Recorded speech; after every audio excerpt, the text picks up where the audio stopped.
call the meeting to order at 6:39 p.m. In accordance with Chapter 20 of the Act of 2021, signed by Governor Baker on June 16, 2021, suspending certain provisions of the Open Meeting Law, General Law, Chapter 30A. This meeting of the North Reading School Committee is being conducted with some remote participation. While in-person attendance, members of the public will be permitted, and a quorum of the school committee will be in person. This meeting is concurrently being presented through Google Meet and by NORCAM to allow the public and any school committee members who cannot attend to participate. I'll say for the record that we have all of the school committee with the exception of Ms. Boutwell here, Dr. Daly, and Assistant Superintendent Michael Connolly. Ms. Boutwell may be joining us. She's trying to get here soon. So we open the meeting with public input. So if anybody would like to speak, please raise your hand. I will recognize you, and please keep your comments to about 3 minutes. Do you have anybody that would like to comment? Okay, hearing none, we move on to the student report. We don't have a student report, I assume that yet? Okay. Well, I won't make you sit for our evaluation of ourselves, so instead we will move on to new business and go to the haunted playground room. Imagine Mrs. Kay and you are going to introduce, or they're going to introduce themselves. Here we go.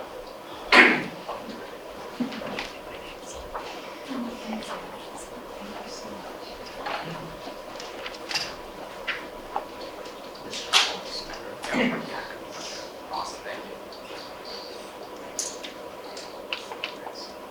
All right, well, first off, I just want to say thank you guys for having us. It's good to be back here after another year. So we're just going to be talking about the Haunted Playground real quick, which will be on Saturday, October 22nd, from 5 to 9. I switched past the slide. Sorry. So just a quick debrief of the history of this. It started way back in 2004. As you can see, we've been going strong since 2019, even with COVID in the way. If you guys want to check out a really neat video that we got from 2019, we share this all to you in your Gmails, I believe, but if not, let us know and we'll share it with you. But yeah, I'd check that out. I'm going to move on to the map. So there's a lot of colors and stuff sort of flying around, but I'd like to bring your attention to these two sort of lines going around the bottom middle and the top left. So the dark blue represents the shuttle bus that will be transporting people from the upper lot of the high school down to the Bachelor field. And you will be dropped off at this little red stop sign. I'm not really sure if you can see it that well, but right there. That's where you'll be taken out and brought into our sort of encased area of all of our activities right here. Also, just real quick, that's the badge in case for any of you people that haven't been there, I don't know. But the area in the top left is actually our horse-drawn carriage area. It'll be bringing you down from this little stop sign all the way around to that parking lot right by the soccer field and bringing you right back. So that's what I have for you guys, and I'm going to pass it on to... Yeah. What's your name? Oh, I'm sorry. I'm Mason Murray. I'm a senior this year, and I'm going to be Master's president. So, Congratulations. Thank you. I'll pass it to Lucy. Mask. Hi, everyone. My name is Lucy Wagner. I'm going to be a senior this year, and I'm the vice president of Maskers. I'd like to preface that Notorious had one of its theme days today for our summer boot camp, and that's why half of us are dressed like country western. I'll be speaking about entertainment. So this event has free admission, so there's lots to do walking around. Princesses, little games to play. There are certain skits, food, games that cost around $5, but we have talked to local businesses, the dancing school, and North Reading residents who will help with some of the events and some of the entertainment. But aside from that, we also have a lot of students who run it. So. Hello, I'm Sophia Nalibo. I'm this year's historian of Maskers. For all of our student-run entertainment, we have lots of games and characters that walk around and skits. We also have a cappella groups coming from around the North Shore to perform. And face paint and tarot card readings that are also all run by students. Some are Masker members and some are just North Reading students in return for community service to give back to the community. And now I'll pass on the line. Hello, my name is Danielle. I'll be a sophomore this year, and I'm the underclassmen representative of Masters. I'll be sharing information and details on the food provision and services of this fall's Haunted Playground. Our program looks to provide a variety of food, and we've been working with local restaurants and food suppliers to help us do so.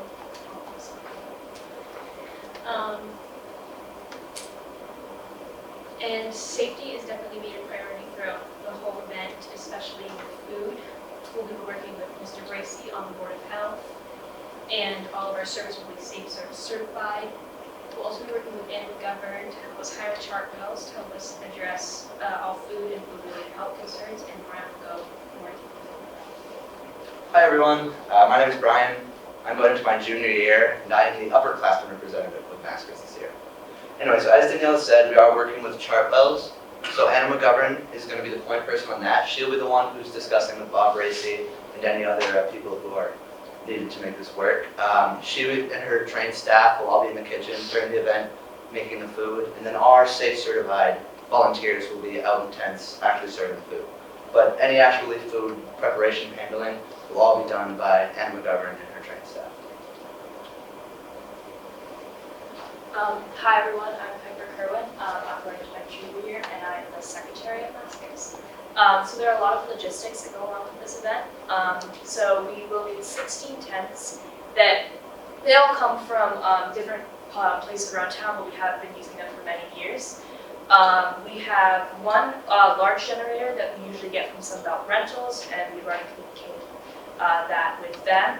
And then we have a couple of spider boxes, and so those are little boxes that connect to the generator, and then they have like outlets and things like that that can connect power. And they do all have their own circuit breakers, so that helps a lot with safety and like safety with like lighting and energy wise. As far as signage goes, like parking prices, all of that stuff, bathroom signs, all of that is pre-printed out. We've used it years and years, so that should not be a problem. And then the parking is available only in the upper lot, but the shuttle will run down from the upper lot to the loop that was shown on the map. And that is usually operated by Rick Smith, who's done it like many years. And we have checked in for all of the necessary permits and permissions from the fire department, police department, all of the necessary people we need to talk to. And normally 50 to 75 people are needed to run this event. So between Masters members, other student volunteers, and parent volunteers, we should have enough people to do it, who will all receive either community service hours or the volunteer hours for that. So, hi, my name is James Dillon. I am incoming junior, and I will be the treasurer for Masters. So as Daniela said, safety is number one. So we'll have a first aid table set up to deal with any medical issues. We are also finalizing the police detail. We'll have 2 police details to protect attendees as well as passerby. We'll be using the fire department light that was suggested in 2019 to cover the blacktop and the playground so that everybody can see where they're going and what they're doing. We'll have fencing around the entire playground to really define that safe area, but there will be emergency exits open because that's also definitely important for safety. And then after COVID, we know how important it is to prevent the spread of germs, so we will be having hand washing stations at food service areas and hand sanitizers at every station. Also, we're asking no pets allowed because that sort of helps control the area. I'm going to turn it back over to Mason. Sweet. So yeah, I am Mason. Yes. This is just our contacts. Just at the end of the slideshow, if you guys want to take a little glance over this, just to see who we've worked with and how we've done our work. So now I'll open up the floor for some questions, if there are any. Of course, I have a few questions, but I'll open up the questions first. Yeah. Well, right now we have the internationally ranked North Reading Notorious. I just had to preface it with that. Thank you, yes. We'll be reaching out to other acapella groups. We haven't really gotten that close because we Come talk to me afterward.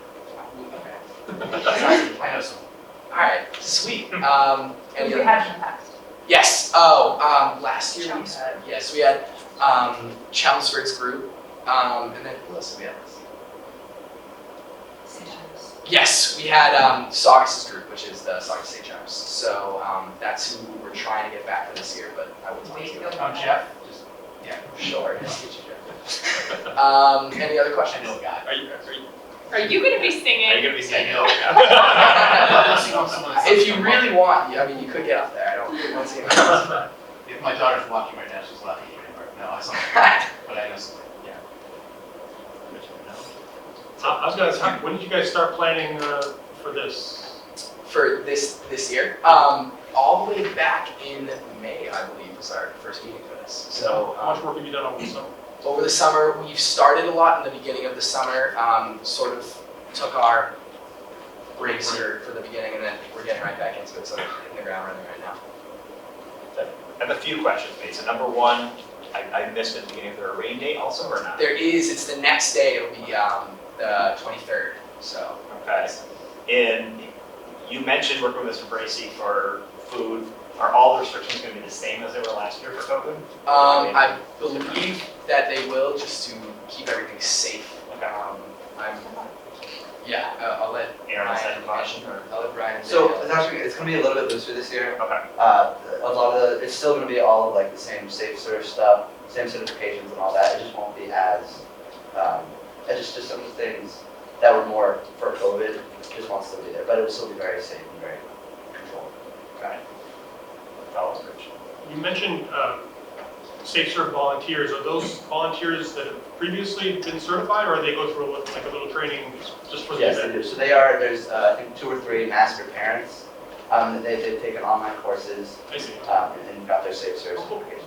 Yeah, real quick, it's Mrs. Murray, who's my mom, and then Mrs. Nalivo, who is Sophia's mom, and Miss Nalivo worked it last year with us as safe serve, and then my mom recently just got safe serve. So yes. Well, I was just curious, is there anything that you're doing that's new this year? We always have new skits, like sometimes we bring back old ones, which people love, but we're always rotating new SNL skits or parodies around. And then the dancing school is coming back, but they always do a different performance for that. So the horse-drawn carriages were there before. Missed that one, sorry. Bad mom. And that'll be a new show too. Yeah. The skit for it last year will be completely different. So you guys know. So that goes around, and then there's some action up in the parking lot. Yes. For the ride, isn't it? Yeah. I will be angry at you for about a week afterwards because there's going to be some stupid skit that my kids say for about a week. That's not on us. That's not on us. No, there'll be David S. Pumpkins or something for a week.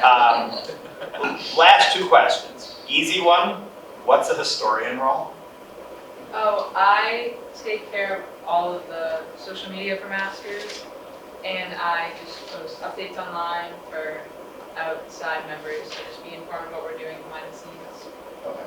Curious. And then the big question, I don't know if you'll answer the first part, you don't have to in the second part, but how much money does this fundraiser raise, if you know? And then secondly, can you kind of explain for the couple people here, like, what does that money go to? How do you use that money? Just to kind of understand, because it is a fundraiser for you guys for the year, so. Yeah. Someone remember? Yeah. Okay, so we take in about 20 grand each year, just from all the concession stuff, but we do have to, about 8 grand of it goes to planning and hiring and all that. So we get about $16,000 in profit each year. 20 minus 8. I tell you what.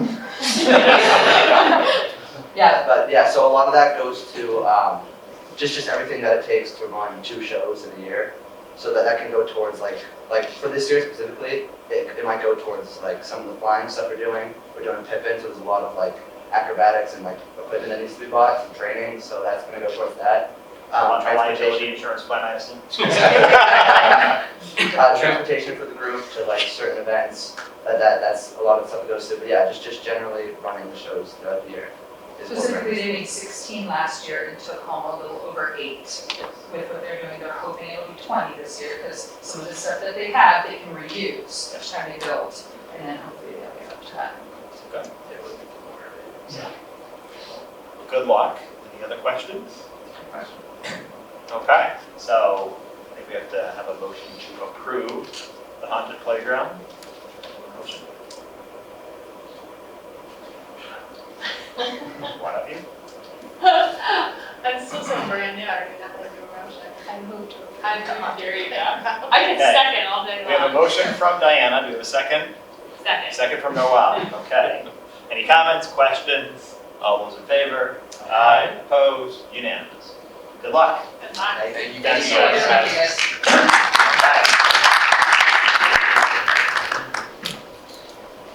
Okay. So do we have middle school and high school handbooks? Like, what are you here for? I was going Yeah. to say if we could just skip to staffing. I have a few guests that Oh, we have guests here, okay. Next room, so that would be nice. No need to come up front unless you'd like to, but I thought I would just introduce two new hires to our team this year. The first is Morgan Soares, who is Human Resources, working with us under Michael, but also working very closely with myself and everyone else. As you can imagine, there's so much going on in the world in terms of human resources that's constantly evolving, constantly changing. So as we're looking at our team and trying to build for the future, we really felt that having a real strong, solid leadership position in that role. So she's involved in everything from hiring practices to benefits to even some of the Title IX and some of those pieces as well that still falls under Mr. Clean. But there's sort of a big umbrella. She's started with us in late July and has been just a great asset so far. So that's Morgan. And she's here. I don't know if you want to share anything about yourself or just. Yeah, I'm really excited to be here. Oh. That's just for NORCAM. Let's choose for the team. So. Yeah, I'm really excited to be part of the North Reading team. I moved to North Reading about 4 years ago, so my daughter will be attending first grade in the hood. So I'm excited to be on the behind the scenes side of things. I've been in education on the business and operations side before this for about 7 years, and then before that in fundraising and development. So I'm super excited to develop some new systems working with the North Reading team, like always over at high school. And thank you so much for having me today. And Michael, I assume the biggest benefit here is that it allows you to spend more time on the septic treatment plant? Yeah. Yeah, no, but Morgan's been kind of jumped right in from day one and has done an excellent job getting acclimated to the central office team and certainly assisting the business office, getting to know payroll accountants, certainly Steve Harvey and Sylvia Pye who work under the business office. And she's gone around to all the schools and met the principals and had some meetings with them. So we're just excited to have Morgan join our team. And it's certainly going to be extremely beneficial. And to your point, I think it's going to certainly free up some of my time to help me certainly focus on the financial end and some operational aspects in terms of trying to find more ways to save money and all of those types of things. So it's going to be a great team. And we appreciate it. Just to clarify too, it's not a new position, it's a reorganization. We've had some retirements within our business office and sort of reimagined and repositioned this. But I can ask a stupid question like nobody else, so I'll ask. Will the HR role have anything to do with negotiations of union contracts? Like, I mean, even thinking about like grievance procedures and things like that. I mean, those are issues that are in the contracts. Would this role have anything to do with any of the contract negotiations? I would say absolutely on the behind the scenes stuff, maybe not. I've been asked you guys to volunteer in the afternoons, but one of the first things we handed her on her first or second day was all the contracts to review and to go through all those different aspects of them. Just all the various leaves and trying to get, so she's already offered me some thoughts about trying to get some of the language similar if we can. It certainly makes everyone's life easier if some of the language is consistent among them. Whether or not she's having to negotiate them, we'll figure it out, but certainly the advice, absolutely. Welcome, or the maybe working with you, or behind the scenes working with you. So. I also wanted to introduce Ms. Barry Alonzo, who is our new assistant principal at North Reading High School. We're very excited to have her here. She's already been a full participant, and from day one, I think she was just rolled up her sleeves, jumped right into the scheduling with Ms. Lloyd Pratt when I came down. She has been an active member of our retreat this summer, brought some great insights from her many years of experience, and also a great sense of humor. She's fit right in, like she's been here for quite some time. It's been really, really excellent. So would you care to share a little bit about what brings you to North Reading? Just that much introduction. Hi, I've been in education for 25 years. I think the last 15 I've been in administration. The last 13 specifically, I come from Lawrence High School. It's a little different. I'm really excited to be here, and I look forward to working with you guys as a team and in any capacity that I need to do to help move North Reading forward. Thank you. Questions, comments? That reverse is also true. There are things we can do to assist you. Thank you. And my only question would be, I mean, it just started, so you obviously don't know much about North Reading in particular yet, but like you said, it might be quite a bit different with North Reading. I mean, what do you think the biggest challenges will be in North Reading versus Lawrence? My commute. Yeah, true. So before Lawrence, I was in Georgetown. So I have experience with a North Reading-ish community as well. If you have any good cranks you can pull on AJ, let us know too. We'd love to hear those. No. Okay, well, welcome. I don't think we have to approve you guys, so you're. Thank you both for coming in. Okay, thanks for coming. Thank you. Nice to meet you. I take the mic back. Yes. AJ. Oh, they gonna talk? The next item, did you want to say? No, I was gonna say, if there was a question though. We can bring it right back.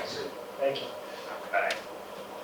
So if we take the handbook next, and maybe some interest there, if there's any questions. Sure. But essentially, I had shared with you earlier in the year some of the proposed language changes related to student dress code that were in the handbooks. But I shared with you the handbook links as well as the proposed changes.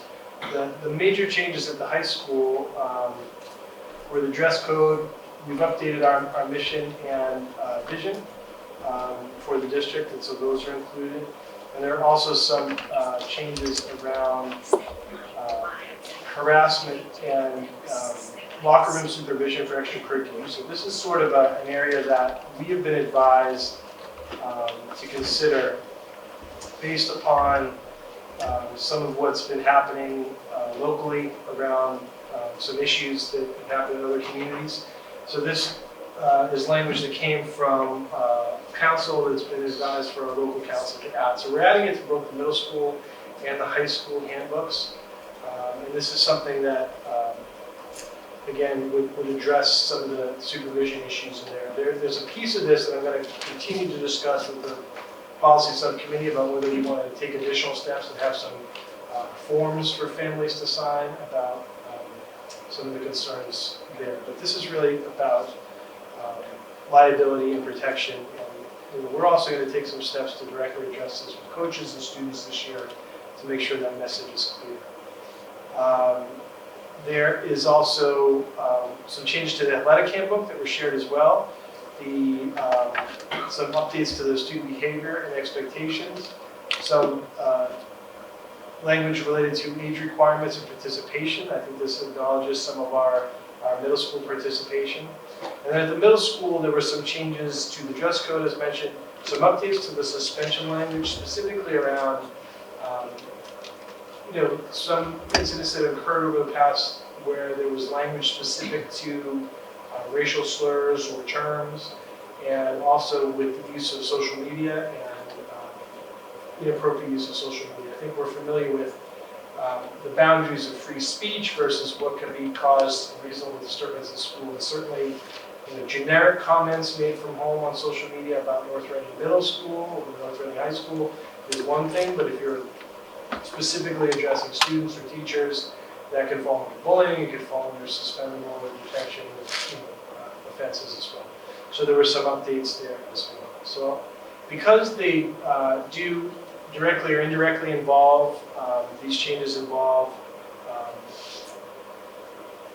discipline, I wanted to make sure we brought them before the school committee. Actually, just a point of order on this, since when we do our policy changes, we raise them at 2 different meetings. I think we have to do it For policy, this is For just policy, to adopt the changes to the handbook. I don't think we need to here, I'm just confirming. Sure. One. Yeah, if we do a policy change for and adopt something that then goes in the handbook, we would do it once and then a second time. For this, we've done, this is just to review the handbooks. So you don't feel any of these changes would effectively change the policy? They don't. I think if we took that next step with the supervision language, in which case we would do some kind of amendment or addition, or maybe we just are doing that for the future. This just came out. The advice that I received just came out a week ago, so we're trying to get these ready for the school year. Okay. Anybody have any specific comments, questions, concerns? I did not. Did I cover that? Thank you. All right. Excellent. Okay. So do you There are want to no questions. Do you want to approve any separately or together? Okay with one motion or not? Are you okay with one motion? Okay. Bosses. Okay with motion. So we have a motion to accept the 2022-2023 versions of the North Reading High School, Middle School, and athletic handbooks. I will so move. Second. Any comments, questions? All those in favor? Aye. Opposed? Unanimous. Okay, there we go. Thank you, everyone. Thank you, folks. Thank you. That could have been your easy first motion. Sorry. I know, I got it. Should we Okay. continue with the school opening? That might be The worst guess. Yeah, that's fine. We can school opening. Go over to Dr. Daly and Mr. Connolly. Thank you. Thank you. Sure, thank you. Have a good year. Thank you. Looking forward to it, absolutely. This year, I just wanted to share that we are on pace to open school. We start with our teachers. We just had orientation last week for our new staff. We did our bus tour this year with a small group, so we were able to use the van, a multi-purpose van. Mr. Kareem drove and gave the guidance tour this year. It went very, very well. We have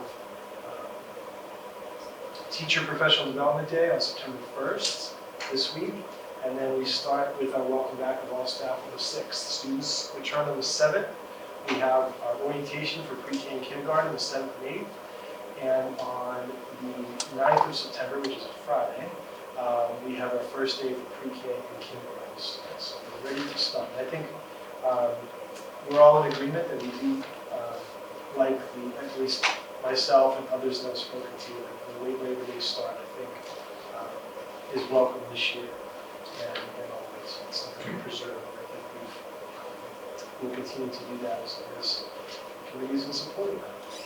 I shared out just some, in addition to all the great hard work that's going on always behind the scenes during the summer. People always say, what do you do during the summer, right? And sometimes so much of our busiest time, every single system in this district, every curriculum, every software, everything, every emergency form has to be rolled over for the new school year. So there's so much on the data end, there's the technology end, getting the devices ready.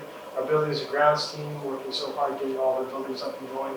New schedules built, administrators hiring folks. So to our entire staff have done a wonderful job as always to get us ready. And we're in a very good place to get ready for the new school year.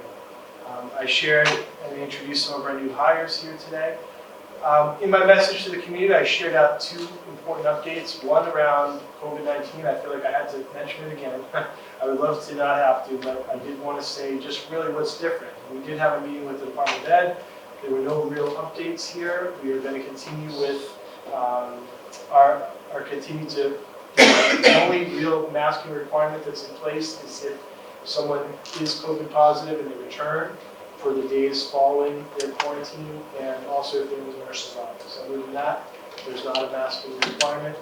And there's no information or any changes about that. A lot of the reporting requirements and a lot of the data that we need to collect, all of that is very, very different this year, which should be a real welcome relief to our administrators and our nursing team. We still will continue to advertise and promote what the town is doing in terms of vaccination clinics, and we've shared that information out for those that are seeking that information.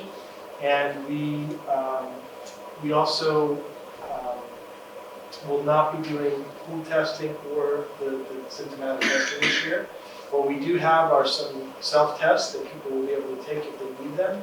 Sort of while we have the supplies, that is an option for people to self-administer if they're symptomatic or feeling that they may need a test if they're not able to obtain. Which at sometimes, I know in my personal life, I felt like I either didn't have them and where was I going to get them, or I have, what am I going to do with all these testing? So it's going to be somewhere between there, depending on maybe what starts to happen as the fall comes along.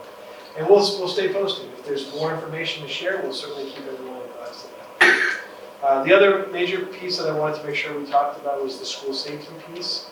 And I want to share a couple of things on this. One is what I put out in the email, which is that we have a school safety team that met throughout the summer, reviewed our emergency operations plans. We did have some requests last year about what are we doing in terms of drills. Our focus has been so much on safety related to COVID. What about safety related to other aspects of school safety? So one of the things the team decided upon was to publish or to pre-publish a schedule of our drills for the year. So we're not going to obviously say this drill is happening Tuesday at 10 a.m., but we might say during this 1 or 2 week window in March there's going to be this type of drill or this type of activity. And we're going to include in that our required mandated fire drills as well as evacuation drills that have everything from gas leaks to other items, and also some responses with our ALICE program with active shooters. We're not talking about running simulations or drills. None of that would happen without a lot more notice, and we're very attuned to the fact that there's PTSD or trauma associated with some of that, so we're going to be very attuned to that. But we feel also by publishing some of this, if someone has a question, as that time approaches, they may have a specific question. I can speak for myself. My son is very attuned to when the fire drill is going to be, and he can't concentrate because he's waiting all day to when that bell's going to ring. Right? So as a parent, I could appreciate having that somewhat of an opportunity to preview that. So. Aligned with that is also the question around increased presence in our schools. A conversation I had with the police chief going way back to the spring was about increasing some of the presence in our schools. This is not. This is really something that we're doing proactively, and it's as I mentioned in my letter, it's really to help to continue to improve the familiarity that our officers have with our students, with our staff, and with our buildings. And so to continue to improve all that we've done, we have a great relationship. I think that our school resource officer is very positively viewed and has a wonderful relationship with the students, and we feel that having even more of a great relationship with our law enforcement is very important. I did get a few questions about, what about the other extreme, where there are people that an increased police presence, just that presence itself, can cause some stress and some issues with folks. And I think that's very important. That is something that we discussed. I know that it's always tricky when we discuss publicly school safety and emergency operations procedures. A lot of that's discussed in executive session or in smaller meetings with those folks, but I want to assure the public that we're very much attuned to that concern, and we want to make sure that we're presenting and promoting positive relationships. This is really related to safety checks of buildings, and this is not really impacting any, we don't see that it would impact in a negative way, but I do want to encourage people, if they have questions or concerns, to reach out and to continue to have that voice heard and recognized in the community. So that's really the overview of the school safety and the welcome back plan, but I wanted to see if anyone had any questions. Questions, comments, thoughts? So the additional police or the additional resource officer isn't about proactive policing, it's more of a community relation. Sure, so this time this is about, we would still have our resource officer for the district. And then this is about the folks who are currently on their patrols. As part of their daily patrols would be to check in with the students. And that would be done, by the way, with the principal. This is not something that's, they're not randomly coming to the building. They would come to the building, they would check in, and they might just do a walk, check doors, check access ways. You know, we're constantly doing that throughout the year. And this is just more of a planned program, formal, not formal. It's not going to be scheduled this time every week or something like that. But it's just the idea that we're just increasing what we already do. You know, we make sure visibility, or you know what, that bush now is hanging in front of that camera. Let's fix that. Whatever it is, to make sure all those things are taken care of on a regular basis. So we certainly have our school resource officer doing that, but now we're going to have even more support in that conversation. So I'll jump in with a couple questions. First thing is you mentioned sort of jokingly in the beginning that there was a small group for the van tour. Is that because we don't have as many new hires or people just didn't participate this year? Yeah. We had a very small number of, no, it's the small number of new hires. Okay. Everyone participated who was supposed to. Okay. Just wondering. It kind of hit me in two ways. One, we only had, I believe at the end of the year, 2 teacher retirements. Is that correct? It was 2 at the end of the year. We had 1 in the league. And when I looked at the list that I invited to our September meeting of our professional status teachers, I believe it was almost 20. And it was a very high number, which is great, because that tells me that we're hiring people that we're committing to for multiple years and are committing to us. So we had a very high retention rate among our returning staff. And so I think those 2 factors led to one of our smaller classes. In terms of staffing, I know that we all see how hard it is for every business to employ people, it seems these days. How have you been doing filling all the different roles? I mean, both, not just teachers, but paraprofessionals, Sure. Food service workers. I mean, how are we doing for staffing overall? Sure. It's certainly, education across the nation is feeling a crunch like I'm doing, right? And filling roles, retaining folks is very, very challenging. I would say that we haven't been in that crunch where we haven't been able to fill roles, but I've certainly heard and seen in the data when I've looked in school spring, less applicants. So in other districts, I'm hearing we can't fill 20 positions. In our district, we are certainly looking for psychologist positions. We found it very difficult to fill, but we've done a good job of filling a lot of our positions. And one thing that we've done well, we've invested in our paraprofessionals, and we've attracted highly qualified paraprofessionals, and we've seen a lot of our roles that have increased this year. Probably, I want to say 5 paraprofessionals maybe went from being a para to a teacher. A lot of our building subs went from being building subs into para roles. So we were able to really build from within and grow from within, which I think is really, really exciting. And we've seen some of our teachers become administrators. So we've seen a lot of growth and development internally. We've attracted some very highly qualified candidates to come in. But overall, big picture, it is a concern of mine about just having staffing in the future. So we're keeping a close eye. You have an HR person, so don't worry. That's right. That's her job. Yeah. Do we have the building sub? And I know in the budget we wanted to keep the building subs. Do we have those roles already hired this year? So I believe there are 3 current openings right now that we're trying to fill. And that was mainly. And that's to get 2 in each school? So that's 2 for each school, correct? So I think a lot of that I believe is related to those building subs that should get a position in another capacity or a paraprofessional position in the district.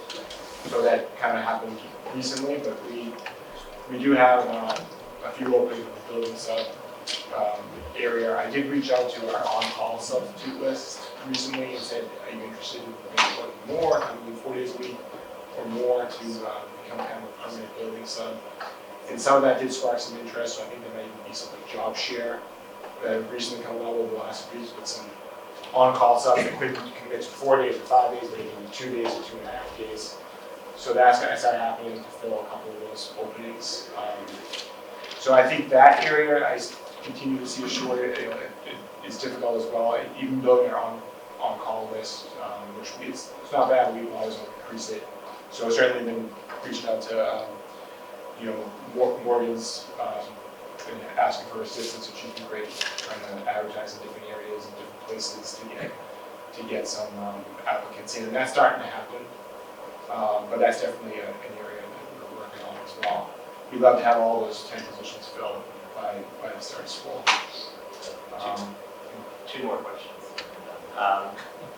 Big projects, you and I were talking before, Michael, about this, but like I saw when I walked by the little school today, a lot of service, vans out there. Are there any big projects that still need to be completed and that won't be done for opening day? Yeah, so I was going to give like some kind of food service busing facility update. I can kind of go through that. Then I don't know if I hold it or. I think that was going to do that for you. Okay. Well, how about I ask my last question, then we'll move on. So last question would just be on the COVID policy.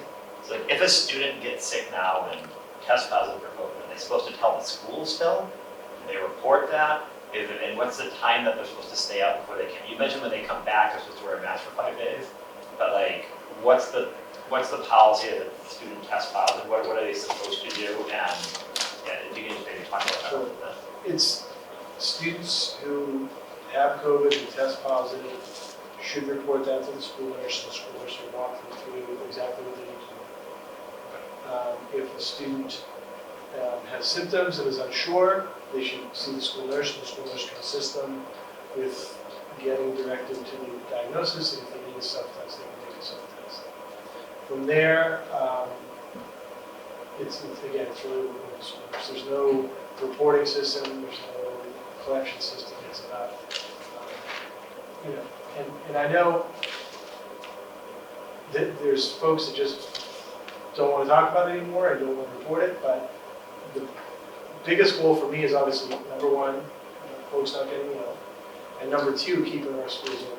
And so if we don't report and we say, oh, I'm going to come back after 3 days, the chances of that leading to a lot more. And just remember, what's still being told is that you're contagious for the 10 days and you should be out for 10 days. Realistically, they know people aren't going to do that, so they're saying do 5. So if you come back without a mask on day 6, and you don't, then there's a greater chance that we can spread and more people can get it, and we can have issues related to closing. We saw with the numbers of people that were out, even though luckily it wasn't major, there were a lot of people that needed them out, and then we get into issues of can we run a classroom. So I would just say the main message that's going to be reiterated from everyone is if you're feeling sick, you should talk to the nurse. The nurse will direct you about what's the best thing to do. If someone tests negative or comes back, the nurse will have directions for that. Okay. Other questions from Dr. Daly? Just a follow-up question to what you're talking to. You have a couple vacancies for building staff. Is there any other critical vacancies that you have, or is everything fully staffed? So there are vacancies, like the school psychologist is probably the biggest critical vacancy. 1.0 at the high school and 0.4 at the bachelor. Yeah. And then there's a couple of paraprofessional positions that have recently become vacancies that we're trying to fill. And then beyond that, it's the substitute area. And I believe there's one special education van driver, in-house van driver that we would like to hire. And they're in the kind of in the queue to be 7D certified.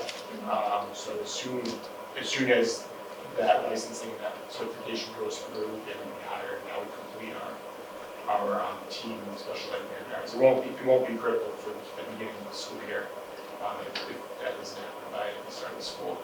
So those are the main vacancies. It sounds like the paraprofessional roles that are empty maybe because there was an internal. Correct. Internal and in a few cases external. We're a teaching position open at something which we can't hold back for, that makes sense. And we did have a backup plan for the psychologist where we have posted a contractual relationship, so we have some applicants for that as well. So we feel like the service needs will be met, at least through the contractual piece, but we certainly value it and want to pursue the full-time positions.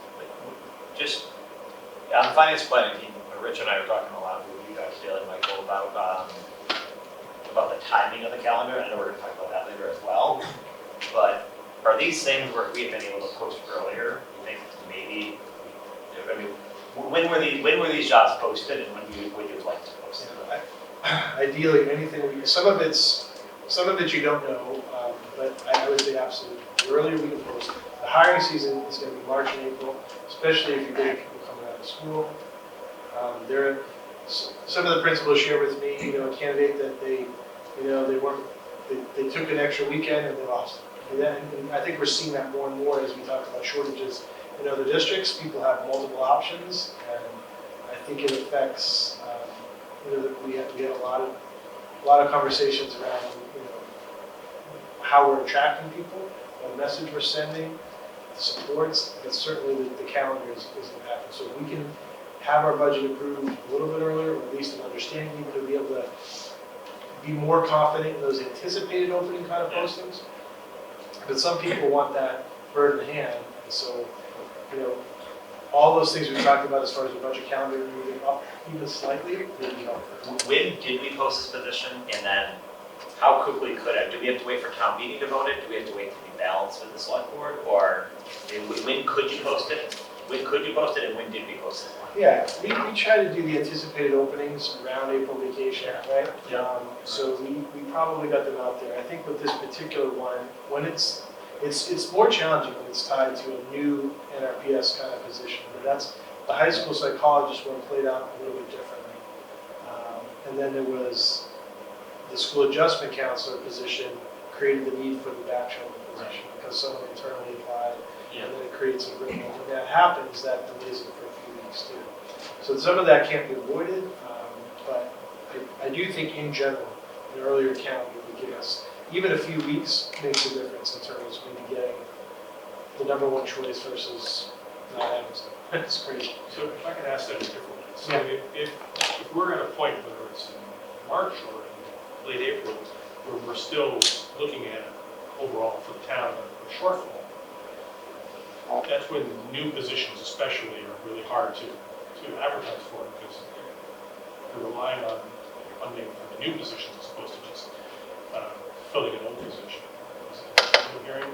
Yeah. Yeah, the replacement positions are easier to a retirement, a resignation. That way, that was asked better. I'm just kidding. I know it was better, but it's just a different way of looking at it. Okay, but again, it's an important point. I mean, it's what we're talking about in finance planning, about trying to move it up, and these are the real life examples I think we need. Yeah. I think the combination of, before when we posted, if we posted early, we get 15 applicants, and now we're only getting 6. But if we post later, we're getting even fewer than that. So. Yeah, and I think the difficulty will be though is we may have a better idea of the town's budget requests and our budget requests, but we may not have a better idea of the revenue that comes in. Yeah. So that's, we'll do the best we can. But We do the best we can. we do, and I just feel like you do get close every few weeks, and the closer we get, that anticipated, you just feel more confident. Or maybe it's, as we put our budget into tiers, it's like, well, we now are much more confident. Everything in tier 1's coming in, so we can now post that with greater certainty and more confidence. So every little bit does that. So. This is really the role of the school committee. I mean, we don't want to be delaying your hiring by not getting the budget done. So the more we can push that forward, the better. Mr. Conley, on that, Dan? Yes, so I do want to provide some kind of operational update as well for the school thing. I'm going to start with food service. So I did send an email out last week that kind of did the highlights of the food service program and getting ready to start the school year. There will be information about food service and we'll appear in the transcript as well on Thursday's kind of back to school edition. But school meals #1 will be free next year, so that did come through. It came through kind of late.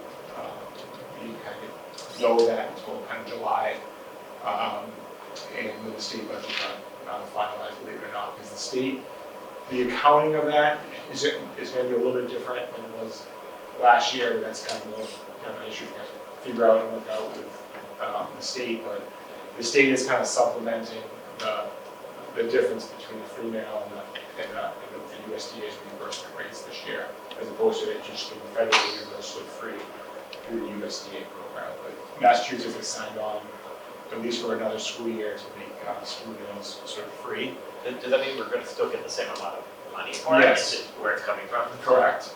Yeah. So that is good news, certainly, and there will be certainly breakfast available at all the schools throughout the school year.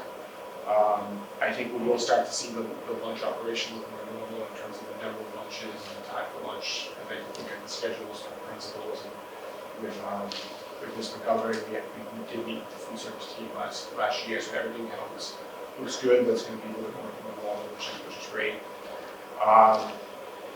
And the menus for breakfast and lunch should be posted by the end of this week, and we're shooting for September 1st, which I believe is Thursday, to get the menus up on the website through the River Slice program. So those will be available. And it's still important, even though the meals are going to be free again, that if families feel they may qualify to still fill out a free and reduced lunch application. It's important that gets documented, and it could lead to other benefits as well. So we're just hoping that families will continue to do that if necessary. Does it always have to be called that form? That is form. Yeah, I was just thinking the same thing. Does the form get sent, or is it just like an online download from online, or? They sort of make a little bit of tweaks and changes to the form every year. Yep. Families do have to fill out a new form every year. Is it hosted by the state, or? It's posted by the state USDA, that's it, and then I take that form and it gets posted on our website and share it out. Okay. That's not our language. Yeah. Right, so I just was wondering if there's something you can put on top of that, on the link, or next to the link about how it's for, I'm sure you explain it anyway, but how it's for general assistance for Right. all Right. financial. So yeah, we did try to put some language around that in the Blackboard message that went out, For sure, yeah. and it's going to be in the transcript as well. It's some similar type message. But yeah, including.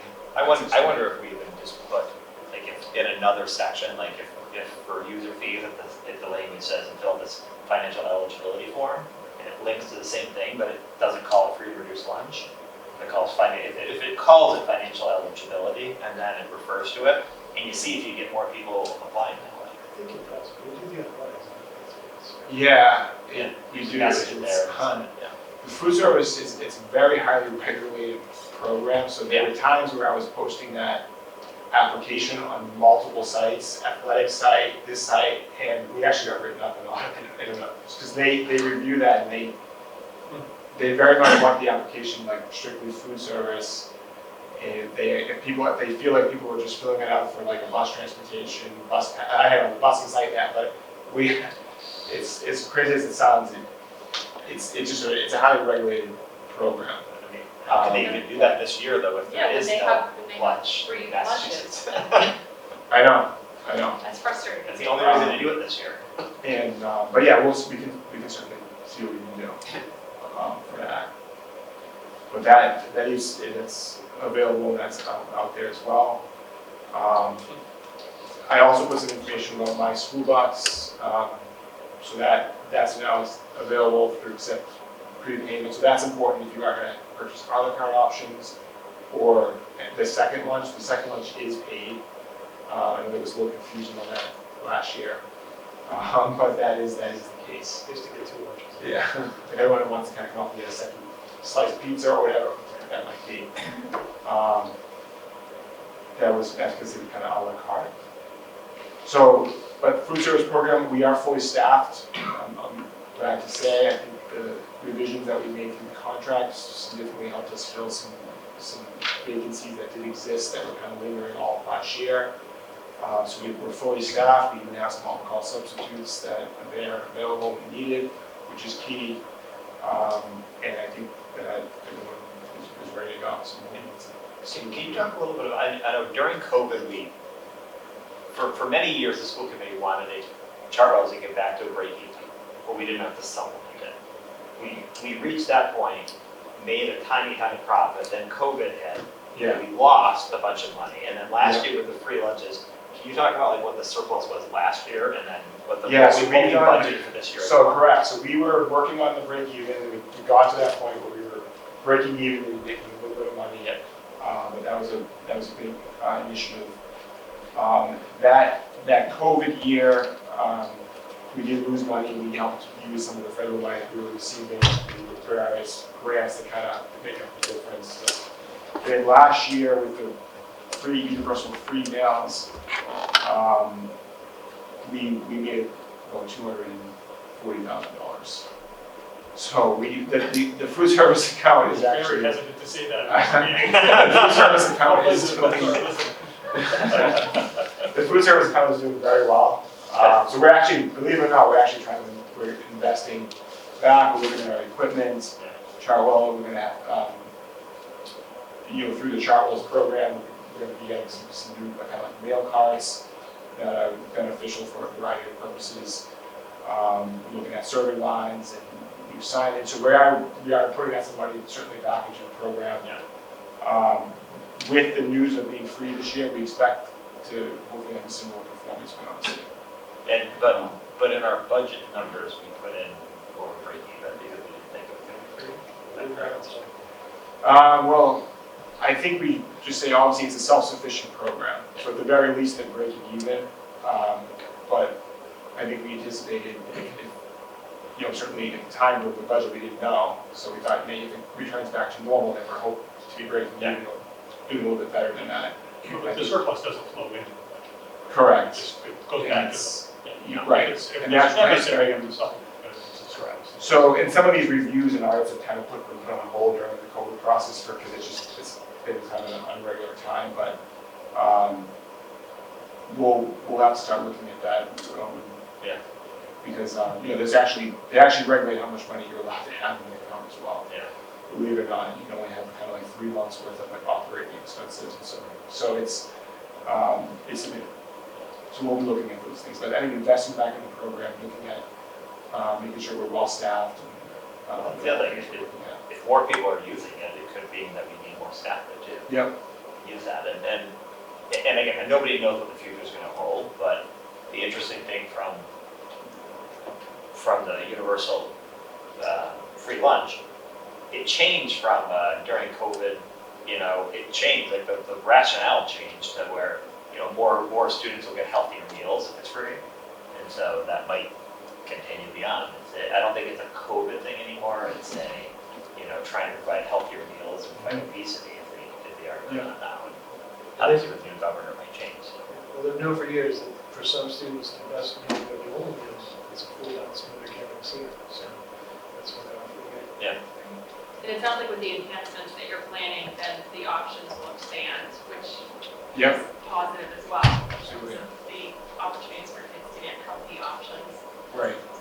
Right. So we'll be looking at all those types of things, and just flexibility of having that type of equipment available to just kind of bring the lunch or the breakfast more out closer to the kids and do that in a safe manner as well. And to summarize, we did prefer Cindy not being in person. But all in all, it's, I think it's positive things happening with the food service program, and hopefully exciting for some new in terms of busing, the bus routes have been finalized. They were finalized last Wednesday. I did kind of tweet that out on the website, but I think I will put together kind of a messaging, this week as well, similar to the food service, that the routes are posted. They are going to appear in the transcript on Thursday, along with a frequently asked question document that we've published for a number of years that we've updated. Will be in the transcript. Everything's on the website though as well. It's been sent out through kind of social media platforms. So we do have we don't have a shortage of drivers. All the bus routes have drivers. I met with the bus drivers last Wednesday, I believe it was, and we went through the routes and some safety and our protocols, and I think they would look to be ready to go in once the program's year 2. I did mention earlier there's two bus routes that have new drivers. So I think so 10 out of the 12 drivers are returning. I think it's a pretty good ratio. Bus Right is back and will be available. That's the parent communication app is there and available. We use Bus Right a lot this year to develop the routes we ever have in the past, which made things a little bit easier and hopefully a little more efficient. And obviously we also have GPS through the Bus Right program on every bus that we can pull data and look at as well. I'm hoping to send communication out to new families through Bus Right that will families that kind of re-invite them to kind of create an account through the app so they can use it if they don't remember this from last year. There's a new parent that has signed up, so that will hopefully happen by the end of the week or early next week. The goal is to have that system there ready by the opening day. There's a couple things that have to happen to make that happen. Overall, I think last year we had about 40% of the parents of the ridership took advantage of actually using the app and downloading the app and creating an account. That kind of wanted that information to track their system, their bus, their child's bus, and where it was. I do think it helped cut back on calls into the office, or, when there was a slowdown due to traffic or something, because parents could kind of watch that. And I'm hoping that 40% increases as we continue to use the program. Parents get used to it and understand that it's there. I did ask Bus Right, is this kind of typical? Is this what you've seen? And I think they've kind of, in the districts that they do have, and they're growing as well, they kind of started a couple years ago. We were the first district in Mass to use them for this area. And that's kind of been about 40% of what they've seen. So that is there and available. A couple questions on the bus. Yeah. You know. I'm done with bus. So, number one, what's the ridership this year compared to last? And like, are there a wait list for bus passes, or everybody have? I want to talk about that. I started over. So thank you. So the ridership is similar to last year. I think we have about 30 less passes. This is overall district-wide. So pretty similar. I think as the year goes on, we continue to sell some passes. Yeah. So I think we'll get pretty close to where we were a year ago. In terms of the elementary, there is plenty of space on all the elementary runs. That ridership is pretty similar to where it was a year ago. The little schools is up a little bit, the Bachelor school is down, but overall it's pretty similar to what we expected and where we've been. The middle school and the high school overall is down 14 passes from this year compared to last year. 14, or there were fewer kids, right? Yeah, so that, and I would say we do not have a wait list, although I would say if any family were to register from this point on, about half the bus routes, they would be on a wait list. So there's 6 buses are at capacity at the middle school and high school. And that's kind of what we saw last year. And the wait list sort of grew about 10 or 12. But right now we've been able to accommodate everyone. We're at 626 passes. I think last year we maxed out at 640 by the end of the year. One concern we had last year was whether there'd be any issues, discipline or anything with middle school and high school being combined. Did we see any of that last year? We did it. I think it was, Fun. Yeah, it certainly has nothing was reported to me in the principles that we saw. And the cost, if you can remind me, I think when we moved to the new bus company, we knew there was going to be a minor increase in cost this year, I think. But I think it was. Correct. How much was that price increase? And how's the revolving account doing? So the revolving account's doing well. We had a good closeout of the year, and I'll talk about that in a later report. So I think the revolving account's in good status. The increase was about maybe $10 per bus per day. and I think it was about 13 or 14,000 kind of in total for the year, which we budgeted as part of the budget. Yeah. We still, the offset was still the same, so we're still, which is 375,000, which we actually increased it a little bit. So, you know, I think we're okay. We're not collecting quite that. We're collecting about 300,000, but we knew we were doing that because we're going to make some adjustments at the end. The money we were projecting, we've kind of done that for years. So it's something to continue to keep our eyes on, but I think certainly there's no cost for alarm in terms of the status of the revolving account and where we stand. I think one of the points there is just also when people are worried about fees. I mean, we change bus companies to try to keep fees reasonable. We haven't been increasing the bus fee, even though the actual cost does continue to go up year over year. So I think it's just worth noting when we're talking about these updates. The only other last thing I would ask is about the after-school bus. Yeah, so I know this too, and I skipped over those. So we are going to run the middle school late bus. I'm talking to Ms. O'Connell. We most likely will do a sign up like the first, similar to what we did last year. She'll kind of gauge interest and do a sign up once she knows where things like the homework club and other extracurricular stand, and then we'll finalize some routes, and they'll probably start maybe 2 or 3 weeks into the school year, similar to last year. But we're planning on doing the two late buses again. And again, this is some of the flexibility that the change of start and end time for the schools has allowed for us, and I think it was a positive thing last year. And it was interest that grew a lot last year. So it started very small, we were like, okay, we only need one bus for this. And then by the end, we definitely needed the two. There was about 25 to 30 kids on each bus each day. So the interest grew. So that was a positive outcome at the middle school. And you know, I hesitate to say this, but I think overall the transportation last year was very smooth overall with all the changes that we went through. A new company, new start and end times, new tiering, new routes, everything I think was smooth. So we are definitely hopeful that it would be another relatively smooth year. Not, again, it wasn't perfect. We certainly dealt with issues and addressed them. I'm sure there'll be a need to tweak some routes, and when we look at timing of the first week of school like we normally do to get them exactly right when they're starting. We're trying to keep all the start times of the elementary runs. It's like 7:15 a.m. is like stop one.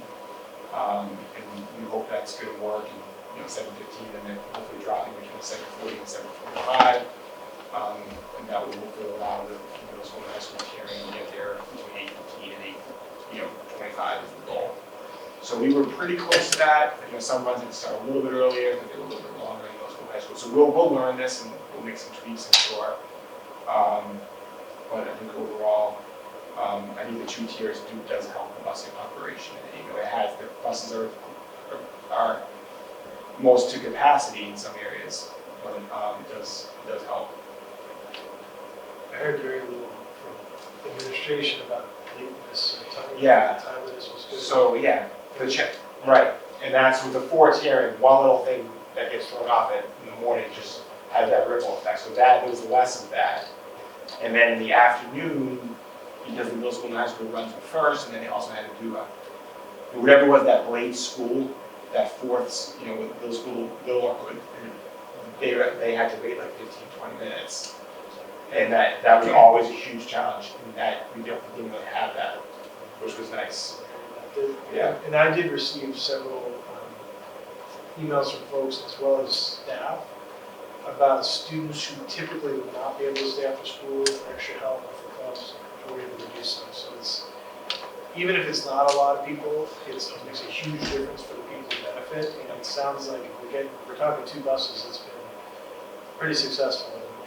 That's something I would really try to push for. It's something as an administrator at the middle school I always concede, because it's like the kids that needed to be here and engaged in these activities are leaving because they had to because the bus wasn't there. So it's a very positive thing.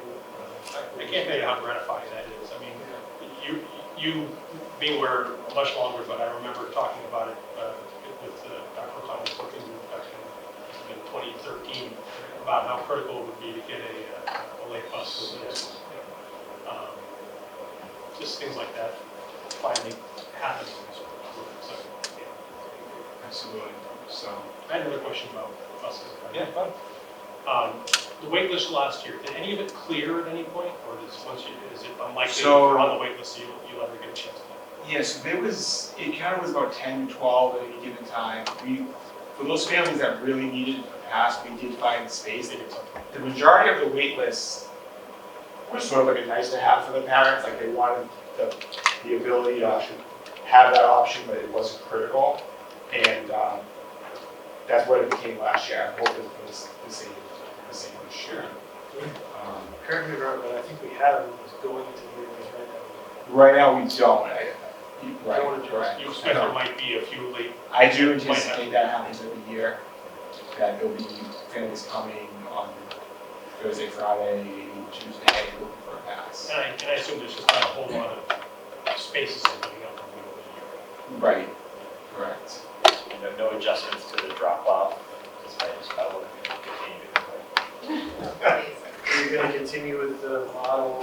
Ultimately it was successful and it worked, despite all the challenges, having two schools at the same time. I think we anticipate it being hectic, especially those first few days. We will have some resource officers and not the school safety, traffic and safety officer here to help with that as well. And we just continue to remind folks the lower lot drop off and those pieces.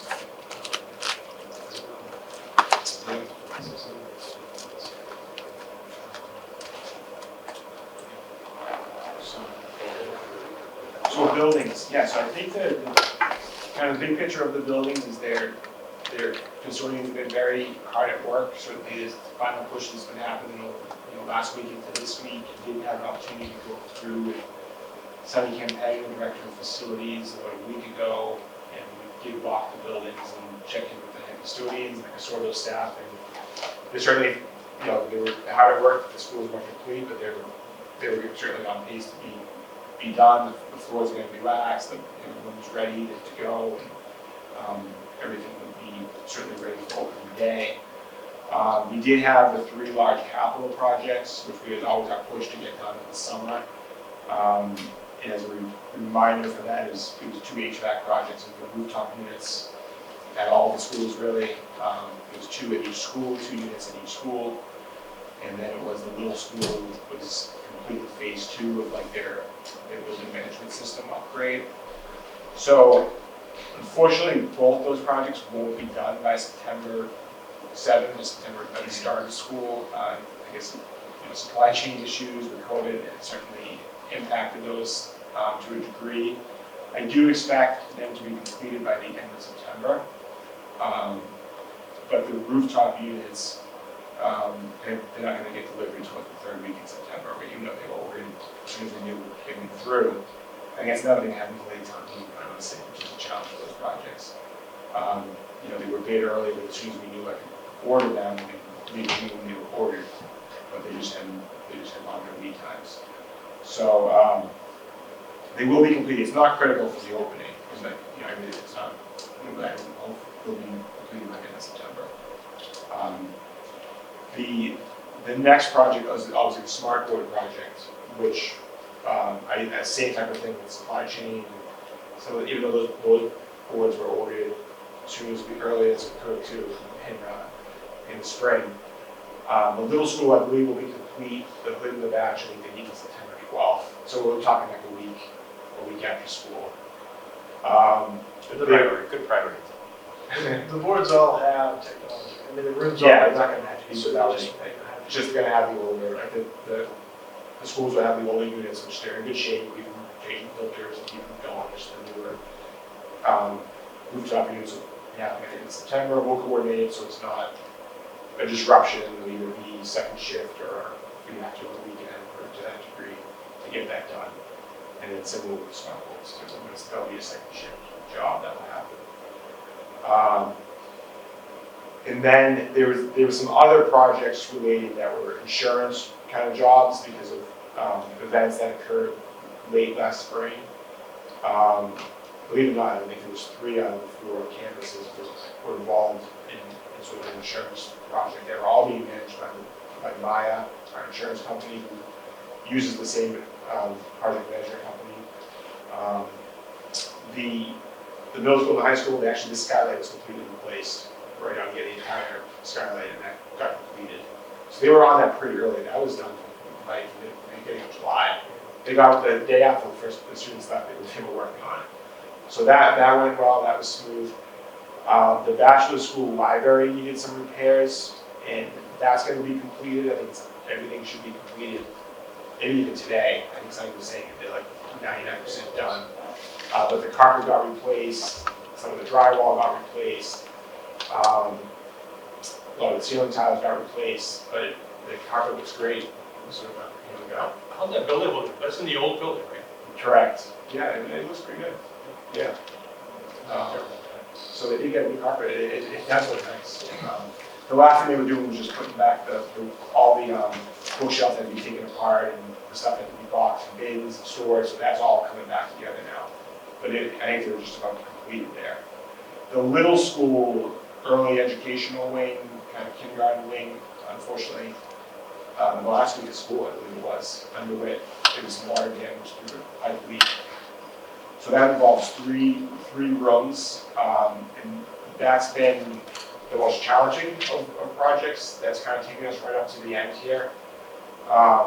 So there's a lot of contractors there if you drive by there, because you also have the HVAC, building management system people working on the HVAC system and automating and changing valves and doing all that project. And then you have through the insurance company, the different contractors that involve some electrical, some flooring, some painters, and some service masters kind of there managing a lot of it. So there's a lot of people there trying to get this done. So I'm going to take a walk through tomorrow. The last I heard, which was late last week, is everything was going to be done, with the exception of the cubby units. They're actually in the kindergarten classrooms, because they were sort of just haven't received them yet. So that, again, it's like everything's like September 12th, but I kind of missed it by a week. So they'll be in that kind of weekend after the first few days of school. But to start the year, they are installing hooks, so there'll be hooks there for at least the students to come in and their book bag or whatever they might have. And the cubby units will follow a week later. But the new flooring was in, the painting had to get done, the drywall got done. There's some new storage compartments, the bathroom units all have to get done, the scrap and floors have to get redone. So a lot of that's all going to be done. If you had any report to somebody looking in the windows of the school today. Yeah.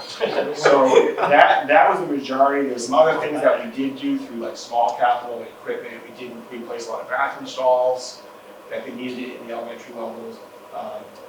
At the batch and the hood, those are completed and done, which they look great actually. So yeah, there's a lot of things. We did some painting, some refreshing of the actual PVD entrance that they're looking kind of weird. We needed some work done. We did some work there. So yeah, I think that's kind of moving along. Thank you. Kind Moving a lot quicker than this. yeah. Yeah. But moving on, budget, calendar, and goals. Great. Again. So I know this is, I know we do this very early, but I think if we have things ready, we're prepared to kind of discuss it. And I do have, so these look very similar to the past. There's not a lot of changes here. For those of you that have kind of been here, that have been looking at the budget calendar and goals. Typically what does happen, I will say, is we get some feedback from today's meeting, that goals workshop we have, and there might be some need to add things, make some changes. So we certainly have plenty of time to make tweaks to this. We don't really need to vote anything this evening. But the budget calendar or the timeline, I sort of laid out looking similarly to what we've done in the past. I know we're certainly working with Michael Roberto through the finance planning team, chairs and vice chairs, to look at the budget calendar. I always feel like our calendar kind of works, and we're sort of have a very good draft of our budget that's not really too much of a working document by the middle of February. That's sort of already a vetted budget that's gone through the administrative team, that's gone through Dr. Daly, that's gone through the principals, that's certainly gone through my eyes, gone through the budget subcommittee has looked at it at that point and weighed in. So we sort of have that by the end of February, and then by the time we're presenting the budget in the middle of March, and as we approach the public hearing in the beginning of April, and get into budget workshops with the full committee, that's already much very vetted kind of document that exists. Where I think the town kind of, their sort of wish list budget is sort of at that February time frame. So that's where we're kind of working to try to align those. And I think what we're hoping will be the case through Michael Roberto and the financial planning team is that if we can have some real concrete numbers by early April, before the April 10th public hearing, where we kind of know where we're at. We're not kind of hopeful and kind of need to wait another 4 weeks to get to the budget vote, that we would kind of know where we stand. So that's the hope in this, and I think this calendar still kind of plays into that, still works, because I think the last few years when we've got to the public hearing on April 10th, we've kind of been still operating with a sizable budget gap, quite honestly, and we still kind of say we have a lot of work to do, but this is where we stand. So I'm hoping that may not be the case. And if it's not, and we at least have some tiering of staffing, it might be enrollment, it might be level services, we could maybe post things a little bit earlier and move forward, feeling more confident about it. But this calendar works. It's certainly a lot of administrative heavy at the beginning in terms of starting in mid-October again, and by Thanksgiving, receiving requests back from the administrative team, principals, budget leaders, directors. That gives myself and the central office team to kind of put some things together and come up with a draft by the holidays, and then we typically get feedback from the budget subcommittee in sort of mid-January, February 1st timeframe, and we try to finalize a preliminary budget that's been vetted to the school committee by February school vacation week. And then that's presented a few weeks later. And then the public hearings on April 3rd, April 10th, which is kind of work, and then the budget workshops before and after if we have to make changes and get feedback. We would vote this budget on April 24th, and that would be certainly in time for the town meeting and the warrants need to be finalized with the town. The town meeting, which I anticipate certainly for this year, will stay in June. Questions, comments on the timeline?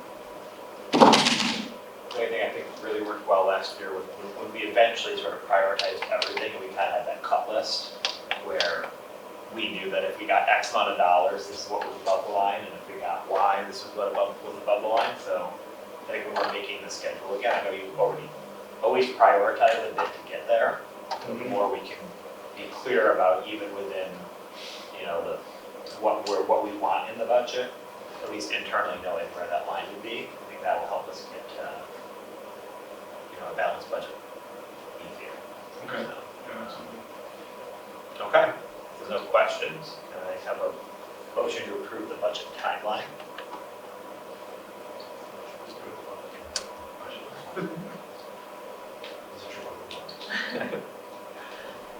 Second. Second from Noel. Okay, any questions, comments, all those in favor? Aye. Opposed? Unanimous. Great, thank you very much. Thank you, Mr. Conlon. So the second part of that memo was a very high-level draft of the budget goals, not knowing that maybe would occur today. This is not too different than a year ago. I think Dr. Daly and I kind of reviewed the goals. We thought they were still in line with our budget initiatives that we've had in place, certainly NRHS 2025, certainly school committee and Dr. Daly's goals. Looking at, instead of having a list of about 14 or 15 of these, really focusing on the 5 or 6 that we really want to achieve. Certainly the higher arching goal, number 1, that has worked, that certainly we use the NRHS 2025 strategic plan document to drive the budget process. So it really highlights that will continue. we always want to look at our energy costs, our operational costs, and how do we get more efficient. Solar's been talked about. You know, I think we talked about that last spring. We said this isn't maybe the right time or the right project with the firm that we were looking at. That school committee chair Buckley did a great job meeting with and reviewing that proposal. That doesn't mean that conversation needs to end. We continue to discuss maybe smaller jobs with R&D, and we continue to look what's happening with the industry and the legislative process, which could be changing. So that, I think it's important that that stay on there. I do have a meeting with R&D in mid-September to piggyback on what we did talk about during that meeting, when we discussed, you know, maybe the rooftop array is not the right decision right now, given the pros and cons and the risk and the feedback and the benefit financially, but I think we all agree that there's a smaller ground array, maybe more for educational purposes, that can be there. Is something of interest for right now. So that, we are going to talk about that at that meeting, along with among other things as well. But that continues, those conversations continue. And certainly anything else, it's not just solar, it's boiler upgrades, it's any wastewater and energy management, modulation, which we're doing at the little school with the large capital. So all these things help save money that we want to continue to look at. Universal free full day kindergarten, so certainly that's a big priority in NRHS, certainly through school committee and superintendent goal. I think that's all in line. So that initiative continues. We know the challenge of number 4, but I think it's, from what I've heard from the meetings with the committee in the past, that's something that we want to continue to look at. And although it's difficult to achieve, we want to continue to be a goal. Maybe as a more of a long-term initiative, that's something we continue to look at. Number 5, I kept that on there. I mean, I think these, to me, it makes sense to keep this on there as long as this funding still exists. And it's going to exist through at least fiscal 24, as we know, or into fiscal 25, actually, as we know. So I think I think there's not as much of it, but we're still getting some FEMA money for some things that we did this past year, and there's still ESSER 3 is going to exist for a while, which my next presentation talks about that timeline a little bit. So I think it's important that remain. And then number 6, we always work with the finance planning team, and I think I added the emphasis. Dr. Daly felt this was important as well. We reviewed this list on the budget calendar and how we can do it to get more concrete information from there about revenue. So my only thought or comment on this one is in our budget workshop, or in our goal setting workshop, we talked about 2, 3, 4, and 5 in different goals, and there were some modifications to some of the language in this. Okay. So I wonder if we should postpone adopting this until we complete the budget, or the goals that we have, to make sure they're completely in alignment. Is there any reason we have to? No, I would recommend doing that. Okay. So I think that makes it was sense. definitely noticeable how familiar this list looks. Correct, yeah, 2, 3, 4, and 5.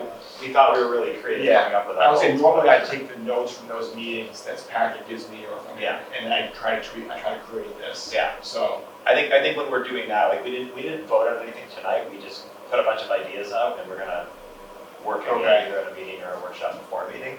So I think it makes sense to push pause on that, because 2 through 5 are things that are addressed, and some slightly different from the way they're presented here. So okay, that makes sense. Yeah, I'm in agreement with that. committee agree. Agreed. Okay. Perfect. Okay. Thank you, Mr. Conley. Before we keep you moving on, we're going to move back, I think, to the top and go to continued business. And numbers 1 and 2, I will give you whichever order you want, Noel and Jeff, but superintendent's evaluation and school committee evaluation. And I'll lead us.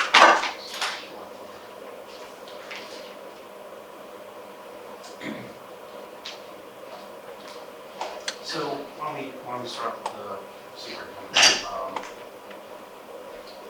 Why don't we cut And we'll look really poor by comparison. And we'll look very poor by comparison. I think so.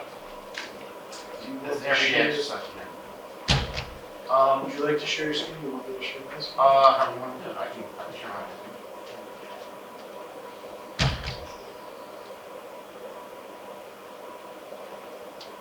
Doesn't give me the option to share.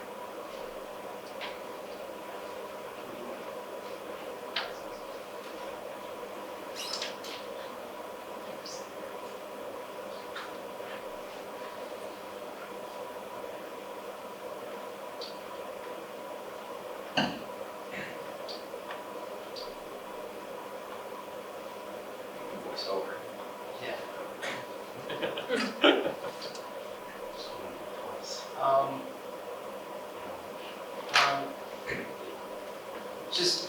Just to understand, there's a lot written here, so I'm not going to read word for word, just give a summary.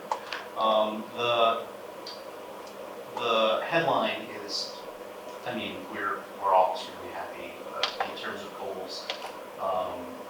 Dr. Daly has met or exceeded all goals, and so as we go through this, keep that in mind. The first piece of this is that the temporary issues or challenges that we had dating back to the pandemic have continued and/or morphed to some degree.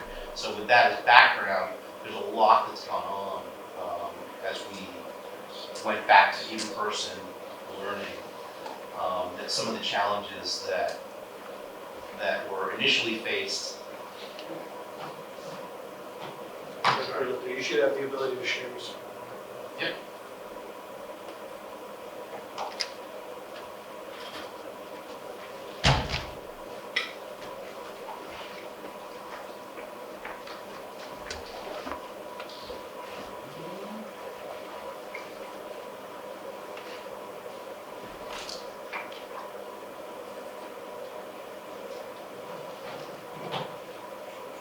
Sharing.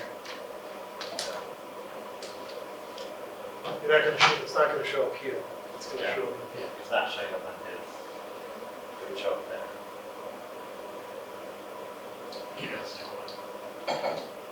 People that will be able to see. And if you do it in the room, there's literally nobody else on the Google Meet anyways, so. There you go. Oh, there we go. The challenges that were faced during the pandemic have morphed. I mean, they're not the same challenges of the actual pandemic itself. You morph into, okay, now there's the challenge of returning. There's the challenge of the pandemic itself is morphing. You've got additional academic challenges with students coming back. Where are they socially? Where are they academically? All of these things were faced starting in September of 2021. So you have to sort of take that as your initial backdrop of, what's the old saying, we make plans, higher beings laugh. But that being said, I think there was a lot of progress made, not just on goals. I think there was a lot of progress that was also made just generally in terms of facing those challenges. So all of those things combined, and using those as an understanding, we felt that there was really an outstanding job that was done throughout the year. Examples of some of these challenges that were overcome during the year, I mean, we've all seen free and open dialogue concerning any range of topics from anything from DEI to social justice to all the topics that get talked about here, as well as in the school generally. Outstanding job of making sure the community understood what the goals were and what the school's role really was and was not in terms of where we're headed as a school system. In terms of COVID, I can speak for a number of examples. Teachers and students really didn't feel bad when they were coming back to school. Some kids, there's a mask mandate that changed over the course of the year. There was great communication that went out that made sure kids did not feel isolated. Kids didn't feel like whether you wore a mask or didn't, that there was cause for any reason for I'm going to use the word bullying is too harsh, but for any sort of problems, there's a lot of tolerance that is built in. And in terms of the big rocks and big rock goals, I mentioned DEI, that progress was made there. The plan was published, feedback was given. Anybody who's read the plan knows that there's wild amounts of detail in it and wild amounts of thought that went into creating that plan, and plenty of opportunity for public feedback, so that's fantastic. And in terms of overall school security, you covered that tonight, but one of the things I wanted to emphasize that was also talked about tonight, that was taken into consideration before the events involved. This is something that has been on the board's mind, but certainly taken into consideration by Dr. Daly well before there was any thought of, oh, we're reacting to something that's gone on in the world. This is something we've been proactive on, and you've really been championing that, so that's been phenomenal. Another couple points I'm going to go through, and again, I'm not going to go through everything that's in here. Something that was mentioned tonight, and I sort of wanted to save it for this, is retention. Retention really shows that retention in educators, retention in staff, administration, everything. You compare us to other school districts, you compare us to anything you're reading out in different parts of the U.S. where there are shortages, major shortages in educators. Focusing on retention is a great way to avoid that problem. And you look at the number of people that left last year versus surrounding school districts, we were outstanding. I mean, that was just great. So, and that's a credit to you, but it's a credit to the environment you create within the district. And so, that's phenomenal. Some of the things that we won't see yet, some of the academic challenges that we don't know about, like MCAS and having people do. We don't have the numbers on that, but I have to imagine that, I don't know whether it's going to be good, I don't know whether it's going to be unusually good or unusually bad, but I have to think that we've done as good a job as possible in ensuring our kids are up to as high a standard as can be expected given an unprecedented pandemic. So, that's not something we could judge because we just don't have numbers on it. But I think we did as good a job as possible prepping our kids. And in terms of just curriculum leadership, you've stated a vision. You've stated it very clearly, and you've given your team the freedom and ability to push that curriculum through the assistant superintendent, and then down through administration of the school. So, and that's really how it should work. It's a great example of how a school system should work. So, again, fantastic. And let me just go through. And I guess the last thing I'll say is I think I touched on a number of topics. Well, we talked about it here a number of times in terms of the budgetary process. Having seen school districts that get into where this becomes a problematic area, whether it's major budget gaps, way bigger than what we've seen, or priorities that run different from what the community is feeling should be the priorities of education or social emotional learning or whatever it is. I think that two things that I've seen and I think we've all experienced is, one, there's a great sensitivity when you look at the budget to what the needs of the school are, but also the needs of the community and where the community is. And two, just great care. You look at the schedule we just saw and how meticulous it is, and where the meticulous piece plays out is we really try and make sure every line item is covered in the budget, that everything is understood.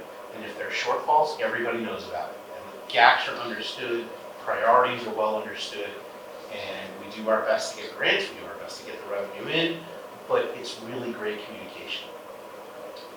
So, understanding what priorities are, both in terms of the school and community, as well as communicating what the budget is and what the budget process is, it's just outstanding. There's no reason to look for any other example of what we've done. So I've talked nonstop, almost without a breath, for about 8 or 10 minutes.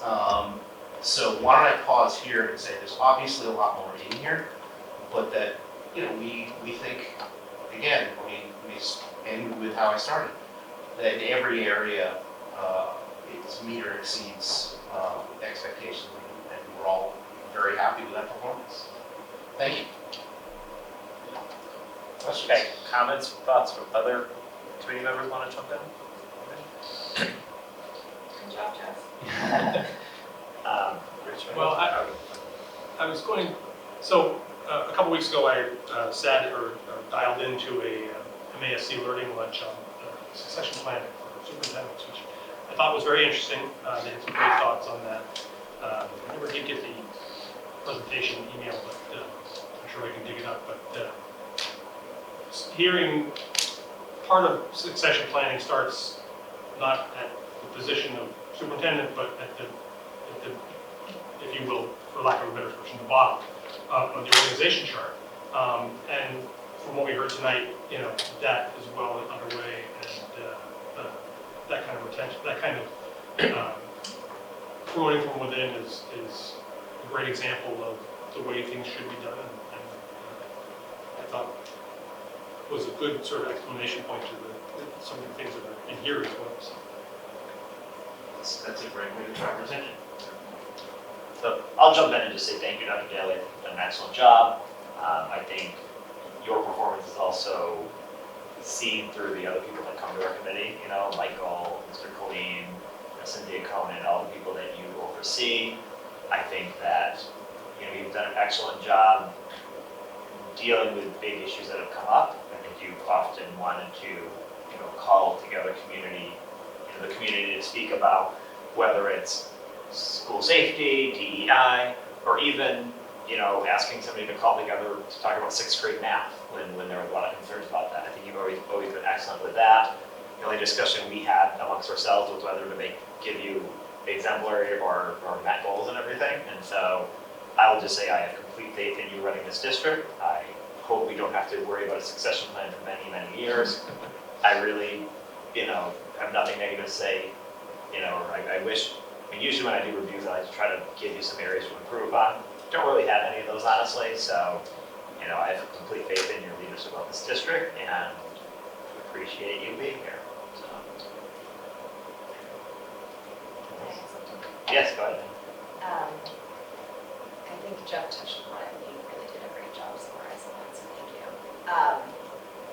The fact that we were hit with so many different issues that came up, I felt like, and I think the community should feel this as well, and I think they would agree with me, that no matter where you stood on an issue, you were always open to hearing it.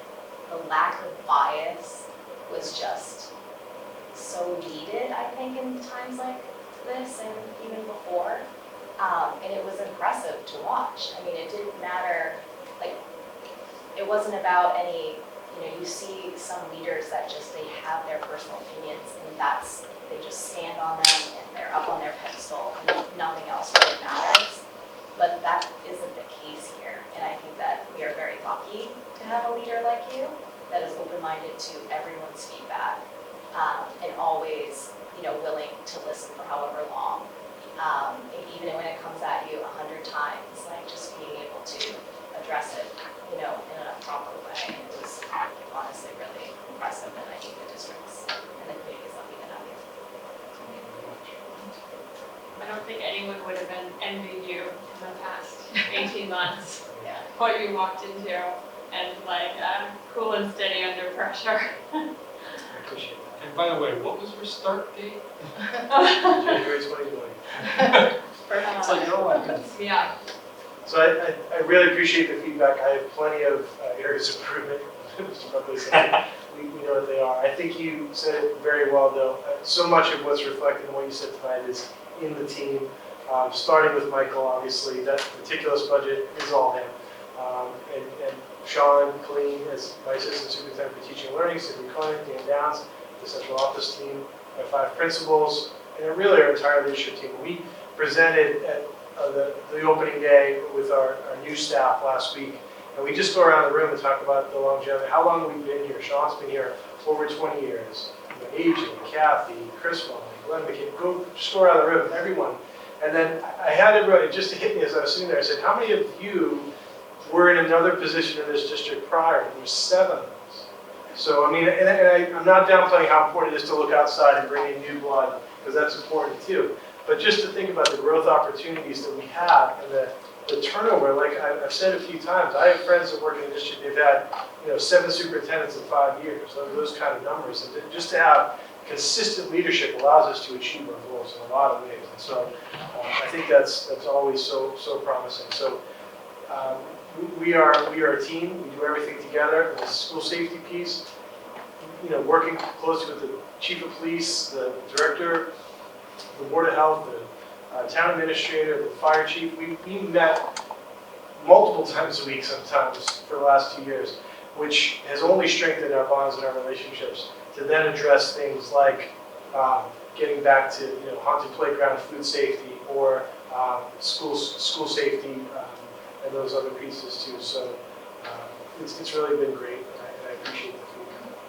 If I remember correctly, coming into the position, your relationship with the town, you didn't have just because of the nature of your position, you didn't have a strong relationship with town leaders, and I don't know if it's accurate to say you were worried or concerned about that, but it was something you were facing that was new for the first time. So again, something you were thrown into at a very intense level in the first few months. Yeah, I knew them in a very different capacity. You sort of, the assistant superintendent has different relationships with those folks. I knew them all, but it was more of a, now it was very different. It was some very serious conversations, trial by fire, as they say. So, and now I'm looking forward to being a non-pandemic superintendent. That's the goal of this year, right, is to continue. And I appreciate the feedback on the plan, because I do feel like so many stakeholders from the town, from everyone, put their feedback in, and we've learned from all that feedback. I appreciate your comments today, because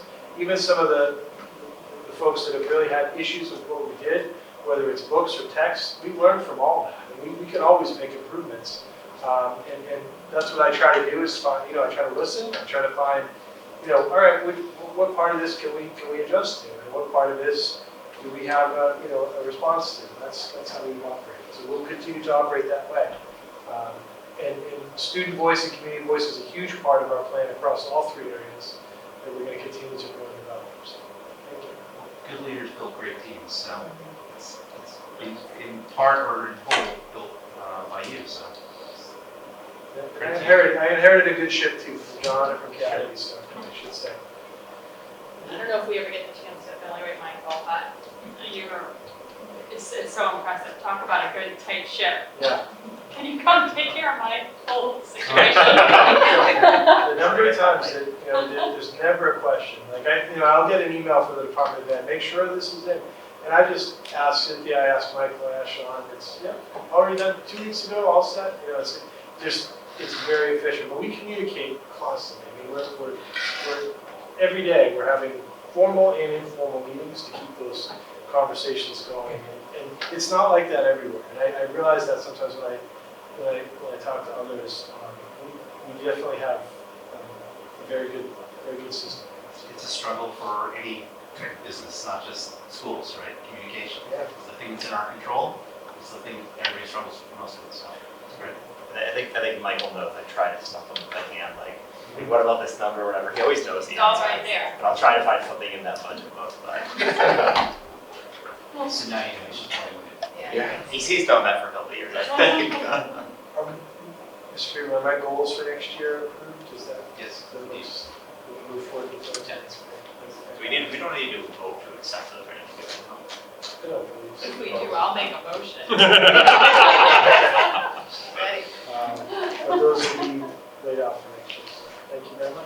Okay, and then the school committee evaluation. I just need to go. I had to miss that.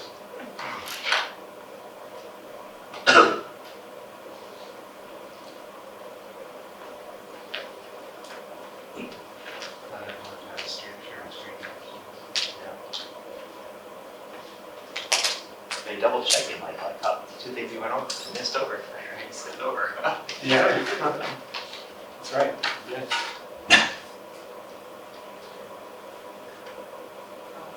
Is it coming through? Yes. Yeah, You would leave the bike down there, you used to check his math. I do check that always. Again, I'll go through some of this stuff. Again, similar challenges were faced that impacted some of these goals. In fact, I think we're pretty accurate in saying the things we need to work on.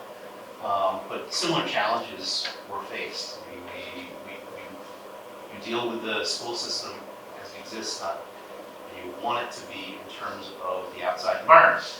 So whether it's COVID or other challenges that face us, I mean, those are the things that you have to meet. So I'll deal with a couple of the challenges that were faced and things that we want to work on a little bit more, but then focus on some of the things that we do well and where we can prepare for the future. So again, similar sort of backdrop with COVID, social justice, DEI, school safety, all these things were going on in the background. One of the things that we've had, and I wasn't on the school committee prior to this, but what we've had on for a couple of years is professional development.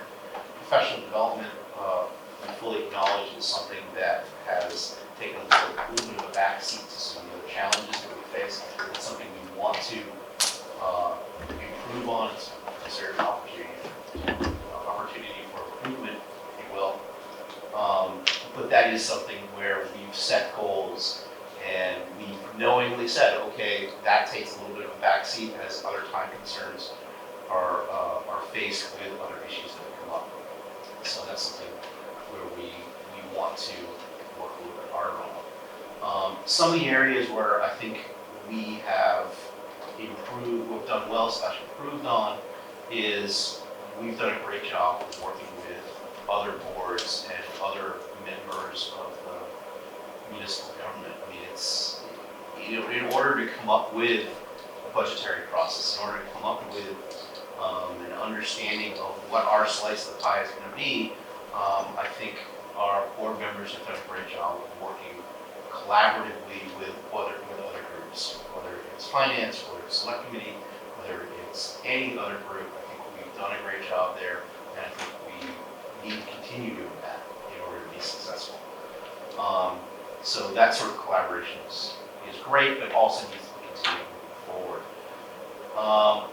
I think we've done a good job in terms of learning more about the how to run open meetings. I think we've all faced challenges as these meetings have become more difficult in many regards, but also we've grown in our understanding of how do we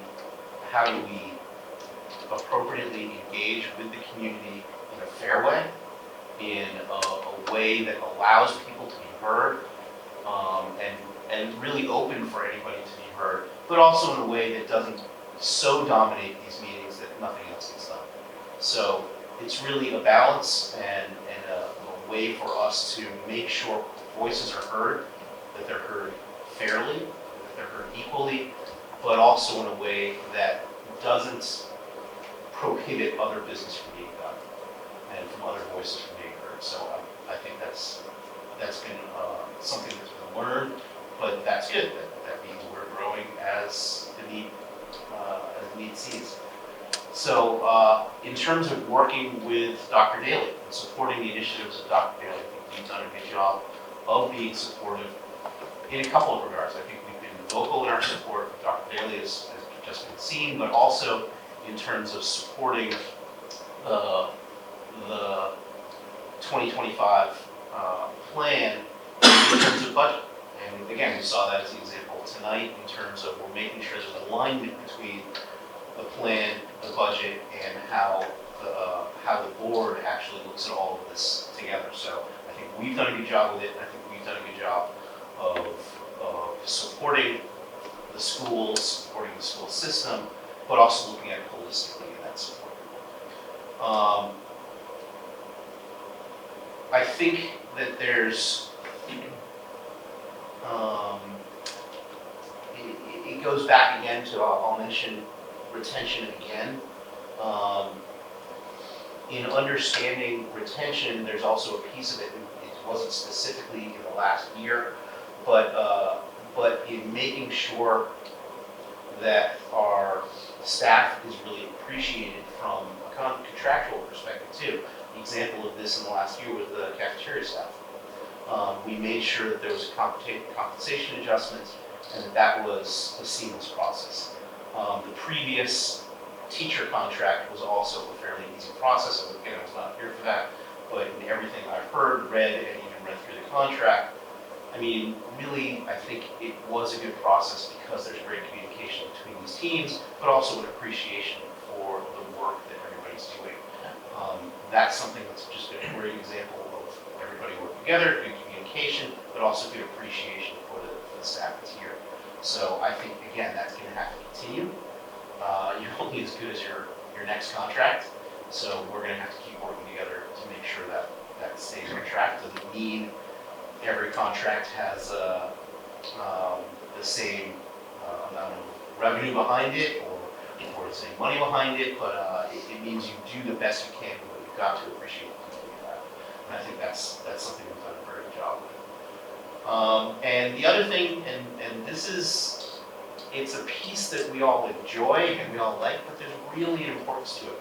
The presentations that go on here from each school and from the students, and we heard it tonight with the haunted playground, there's a deep appreciation from the board and there's a lot of engagement because we love it, because we love the engagement that's coming back at us.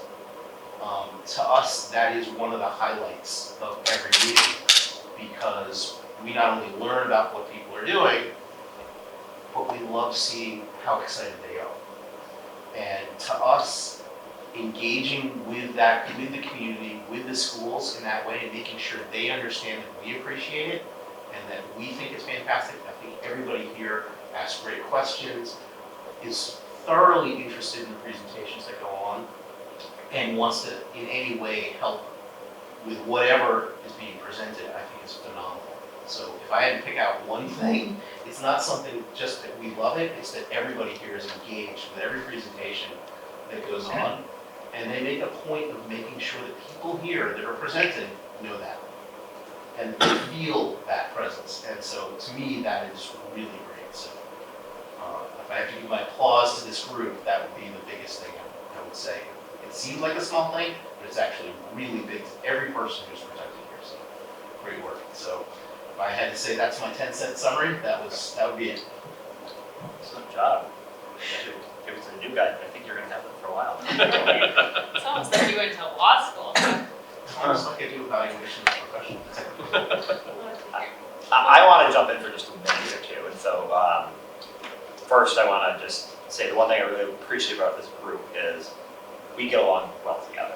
You know, we respect each other. We have different ideas at times, but we always listen to each other. We respect each other's views. We share the workload. I mean, it's never, you know, we don't have to beg somebody to take it. Nobody overdoes it. I won't give specific compliments to Judge Noel yet because we're pretty new, but I will say for Diana, she sometimes looks at it from a different perspective of other people, which I appreciate and respect. And I love that she jumps in with those thoughts and again, very respectfully. And, I would say for Rich, he's the one person that I think has done professional development. He's been involved as vice chair. He's been a huge help to me because you may have realized we're different people in some respects. And I think, some of the things I'm not very good at, he's very good at. And, he has really started to get involved well in the community. And I'll say he puts a lot of time into this. And, he does a great deal with, other things. Like with the select board wanted somebody to, Rich Wallner wanted to talk to somebody from the school committee. He jumped into that. He's jumped into some of the other parts of it. So, I just think he's done a tremendous job, and it's worth noting that. Thank Dr. Daly and Michael because they make us look really good because they do 90% of their job for us, and so you keep us organized and on track. And really, I think at the end of the day, we care about the teachers, and I will say, I don't know a lot of teachers here, but there's a lot of teachers that when the meetings have gotten tough this year, like when I've been at events in the schools, teachers have pulled me aside and said they appreciated our support on that. And so at the end of the day, that means a lot, I think, because 4 of the 5 of the kids currently in the schools, the other had somebody that went through the schools. I think we all, that's why we do this. We all volunteer for that. And so, there's still improvements that we have to make. I think we have to do a little bit better job of knowing what our goals are and making sure we get to all of them. I think sometimes, the year gets away from us, but I think we have a good communication amongst ourselves. And, so I appreciate you guys being here and being part of it all. So.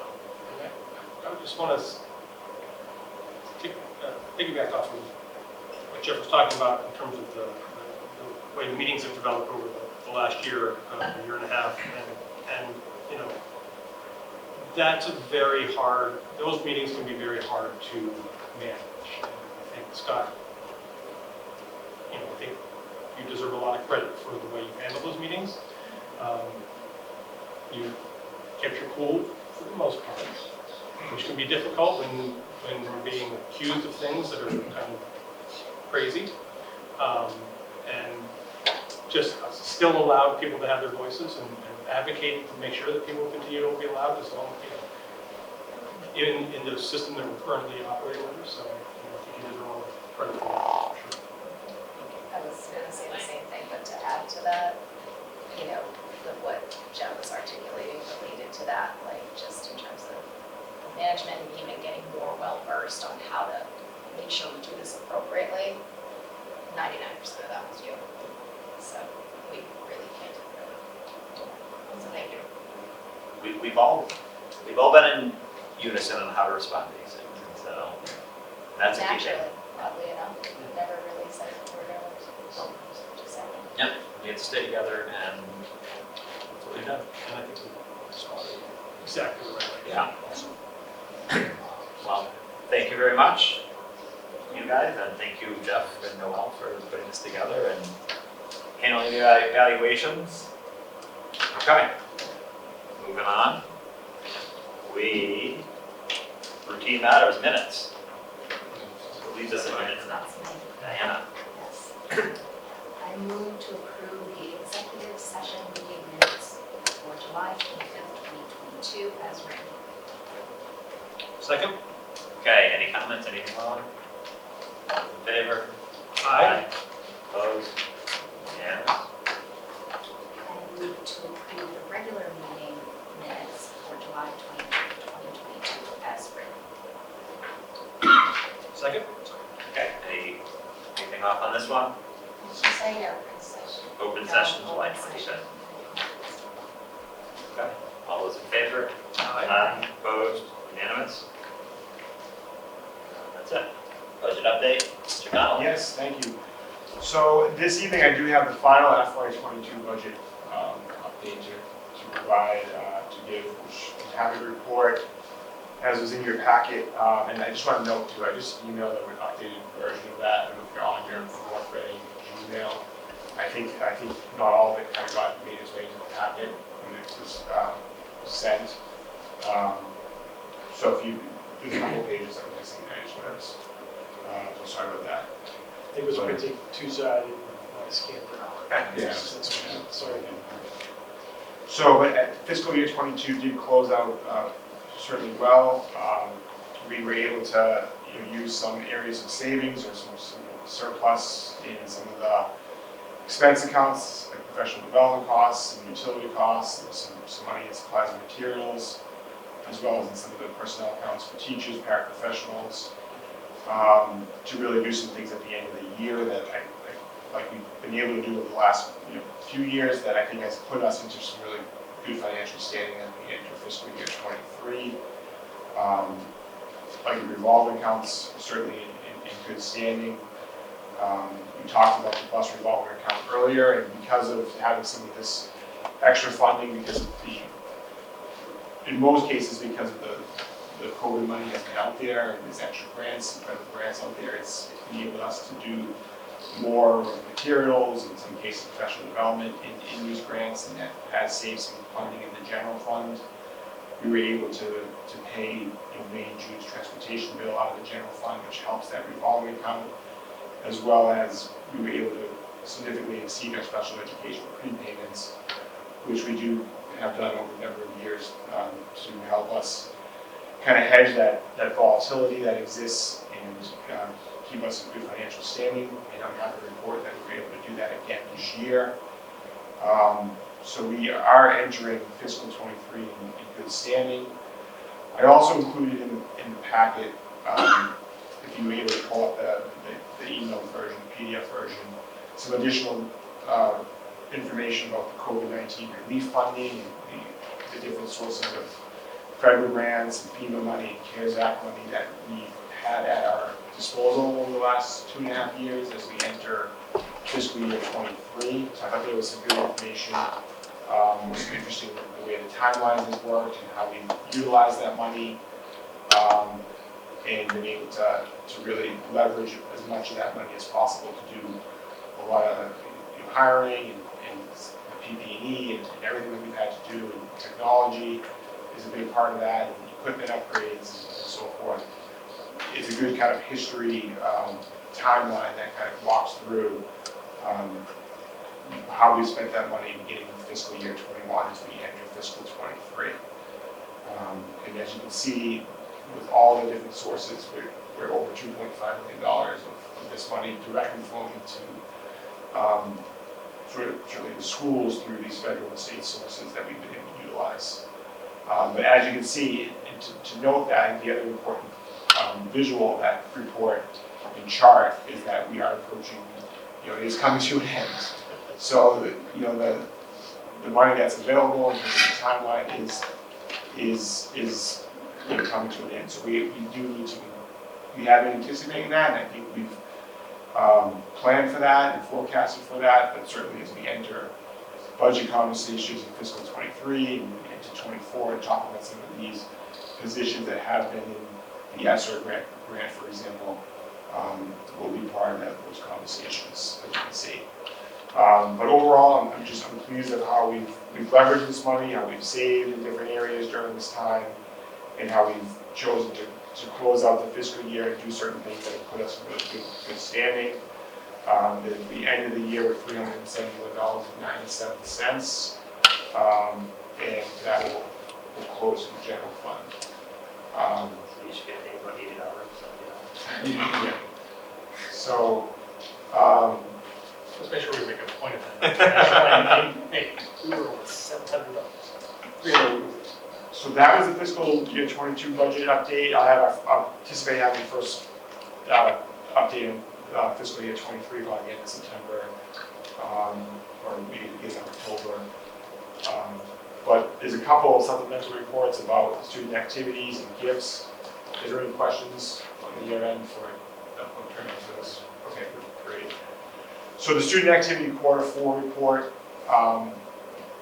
which reflects activity through April 1st through June 30th to close out fiscal year 22.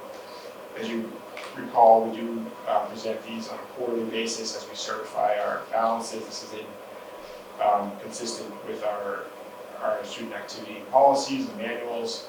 But I think things continue to be in good standing with the student activity accounts and the policies and the balances as we enter next fiscal year and start these clubs and activities that they'll start up again in September. Any questions on that? My other question was on the middle school field trip. What is that for? So that is just for general field trips, class field trips that occur. So if there's the 6th grade is going on a trip, or the 6th grade social studies team is doing a trip, they do collect money, and then sometimes the money that's balance left over does slightly exceed the cost of the transportation or entry fees, And then what we try to do with that money is there to help offset additional trips for that class or for that department. But that's kind of an in and out that exists. And that's the case for almost all of the schools actually. Thank you. But again, I think, obviously the Masters, they had a high balance, they did a lot of fundraising last year. They always have a lot of activity going on. I know they have a lot of events planned for this year, but again, I think we'll start to see that those funds spent. And you heard from one of it, from Allocator group today as they enter their next activities for the year. 20,000 minus 8,000, 16,000. Yeah. But that's the student activity report. And then I think what we've done in the past is I think as we close out each year, you sort of also get a breakdown of in-kind gifts and donations. We're just over $139,000 for fiscal year 22. And again, we couldn't do what we do without the support of the various support groups, PTOs and PTAs. They support transportation expenses for field trips, supplies for the classrooms.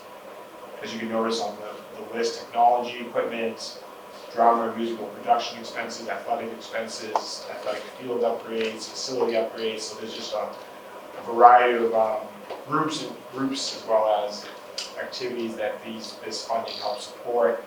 Some of it's donations directly in that we're then going out and preparing and spending for that equipment, and some of it's just an in-kind donation as well. There's been some local businesses, as you can see on the list, and just parents that have generously donated some of their funding.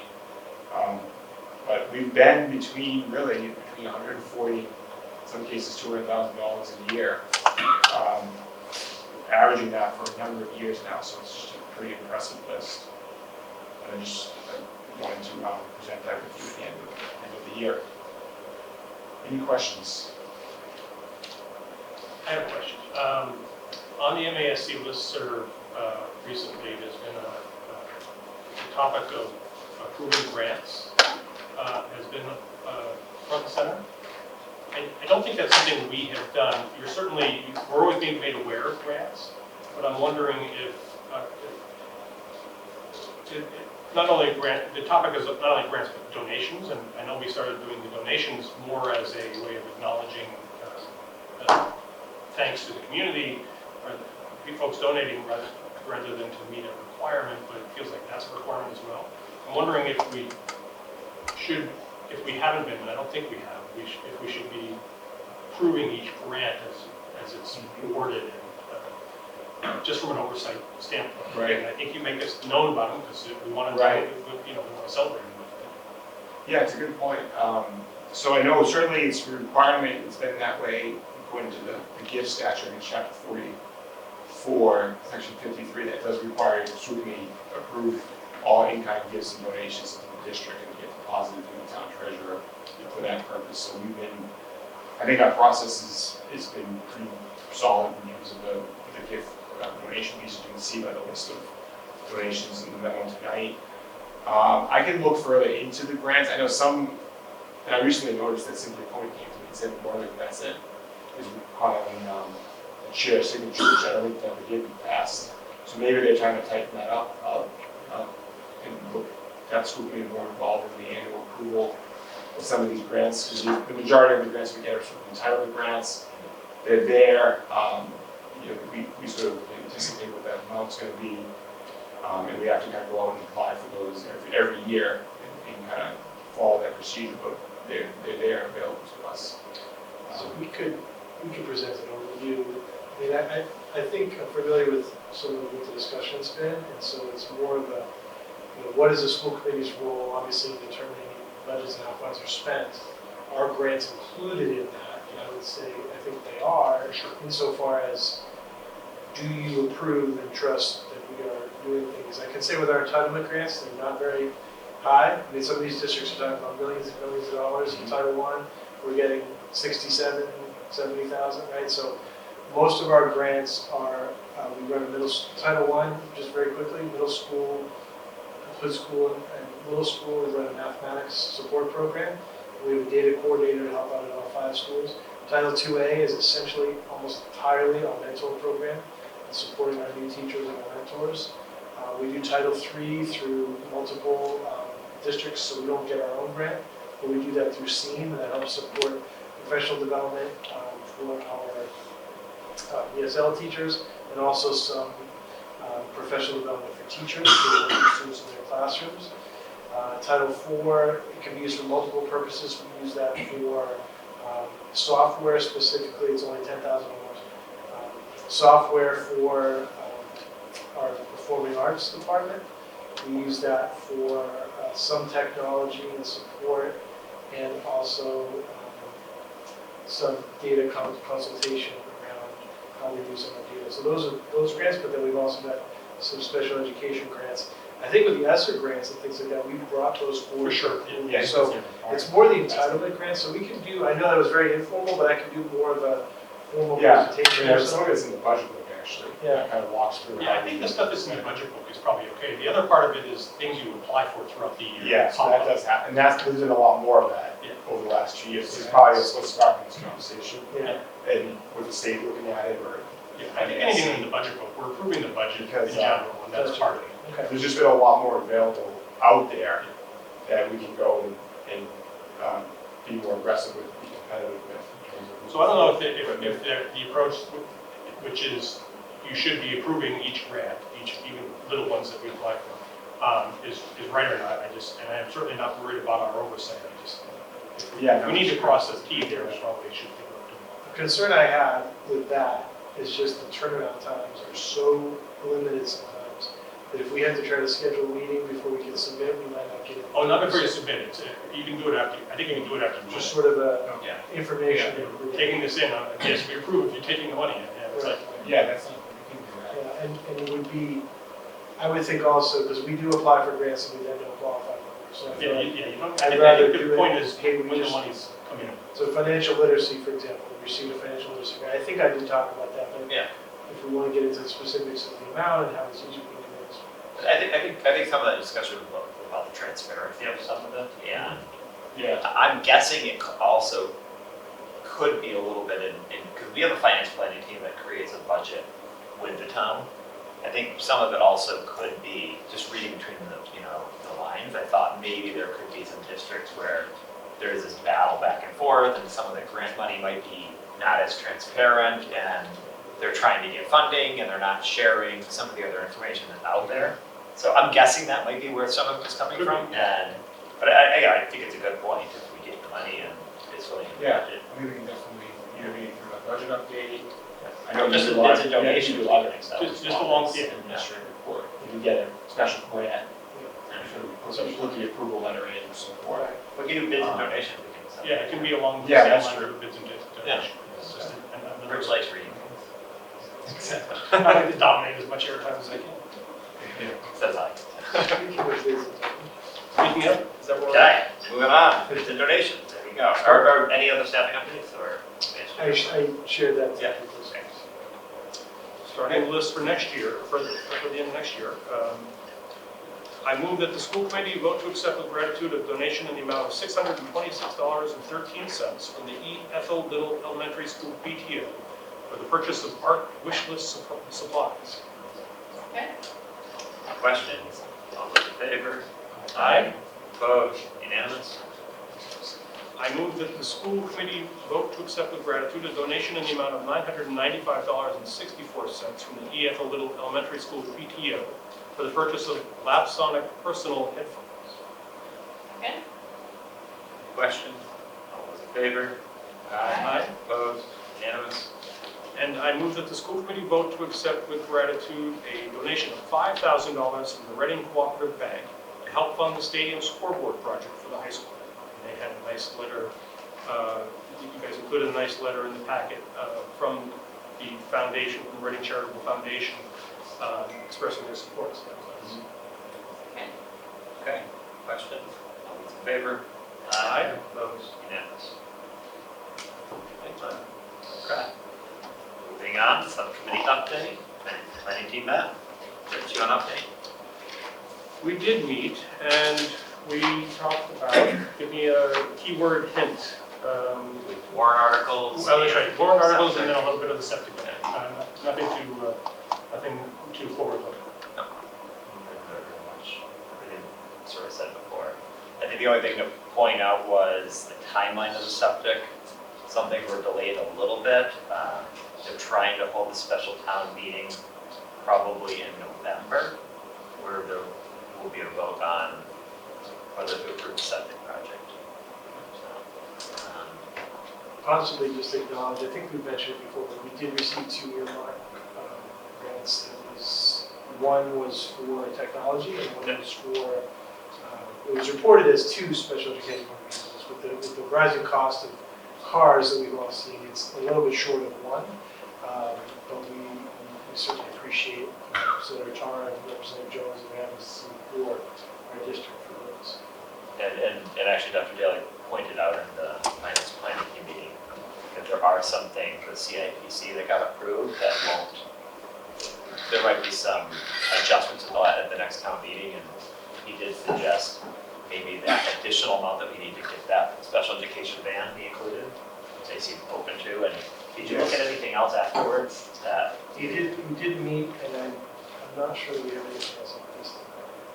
Right, yeah, there's nothing that, They're gonna be clarifying the next town meeting, or was anything else? Yeah. Adjustments, things that didn't cover the cost or whatever. right, we did talk to them, we had some conversation with Michael about that particular project, which they're gonna try to bring to the CIBC. CIBC did meet, last week, believe it or not, and they discussed some of the items. First time you went there? You were on vacation, weren't you? You know, I'm gonna be on the next, well, I think I was just waiting for the United States. Administrative report? And I shared a lot tonight about reopening. I just wanted to share, we've had a lot of move-ins this year, which is always good. A lot of young families come in. We've had a lot of kindergarten enrollment this year. So we made some changes. We added an additional half-day kindergarten section. Again, trying to preserve, to the extent possible, the experience that we have communicated all day. Trying to make as few moves as possible so that if something was told you'd be going somewhere, you're still able to go there. And when people did move, for the most part, they moved to their home school. And we were very clear from the outset that there may be changes throughout the summer based on the numbers as we looked at them. The principals, Michael and Sean, who really played a huge role in balancing that. And this is something that we continue as we look at changing with our full-day academy program. We hope to alleviate some of these concerns that are always popping up each year. But we have taken great strides to get everyone that wants full day, trying to meet as many needs as possible. So we did hire an additional position for this as well, for another section. It's now that the new section is at the Bachelor school, and so we've hired another person now to be the teacher. And this was a staff member we did with move up, which was great at the middle school. So, but I just want to share that our numbers are increasing. We had a good number of moves in those songs. And everybody who wanted full-day kindergarten being offered full-day kindergarten at least at some school. Yes. Right? Yeah. It's been a priority of this in the past. So. Yeah, we took some moves based on where we know we're going now. It's really nice knowing that we have this plan to kind of scale up. We said, well, what would it look like when it's fully in place, and how close can we get to that for this year? And then we're able to keep moving that forward. So as far as staffing the buildings and spaces, and that's how we were able to operate. So Planning forward, it's amazing. yeah, it's Being able to look forward. it's a good thing. So I want to make sure I share that. Yeah. And I mean, when we're talking about evaluations tonight, I think the fact that young families want to move to our districts, that's quite a bit too. So, okay, any correspondence? None of this. Okay. Next meeting is September 19th. School improvement plan at 6:30. And October 3rd, we have town meetings. We'll have a short meeting before that. And then October 17th, a 6:30 meeting as well. Only question would be for our goals, do we want to do another workshop? Will we do it at a meeting? Do we want to, how do we want to address that? Committee, Do we want to meet for a half hour or an hour before the next meeting to complete that, or? my suggestion Yeah. is, I'm going to type the notes out from the previous workshop. Yep. And I think through the chair, if we decide what another workshops need, or maybe it'll be clear enough through the goals, and when we look with the budget goals as well, whether it's something to be discussed here. Yeah. It was a productive meeting, and I think there's a lot of great ideas. We could have finished the thing. Can we circulate them for comments? Yeah. We have to be careful about all of us commenting on it together, so I think Dr. Daly can send it to us. I'll send it out as a. But we should not communicate to each other because it is something that we have to talk about in an open session. Okay. Even the workshop is an open. Yeah. But can I comment on the document, like track changes, or how do you usually do that now? That's Not a- share with us, but you could, if you remember something different than that, if you want to either write to me or write to me and Dr. Daly perhaps. Okay. If anybody has specific changes or things that were not the way you envisioned, you write to myself and Dr. Daly. Okay. And you could also definitely communicate, like, we really should do a workshop, or I think we could do this in a meeting session. We'll Okay. talk for a half hour, 20 minutes. Okay. And we're eventually gonna have to approve it in an open session anyways, Exactly.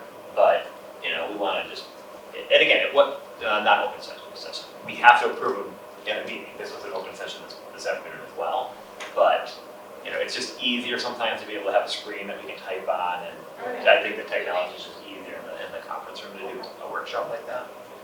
And so, and do you want to piggyback a meeting or do a separate meeting? So just let me know, we can make that change. I'm noticing that I had the school improvement plan in there for October 17th as well. That should say MCAS, hopefully the MCAS presentation will be that up to the 7th. Not school improvement plans twice. Perhaps Noel can do a motion to adjourn. A motion to adjourn. Is that your motion to adjourn? Yes. Okay. Noel moves to adjourn. In a second. Second from Jeff. All those in favor? Aye. Opposed? Unanimous. Thank you, everyone.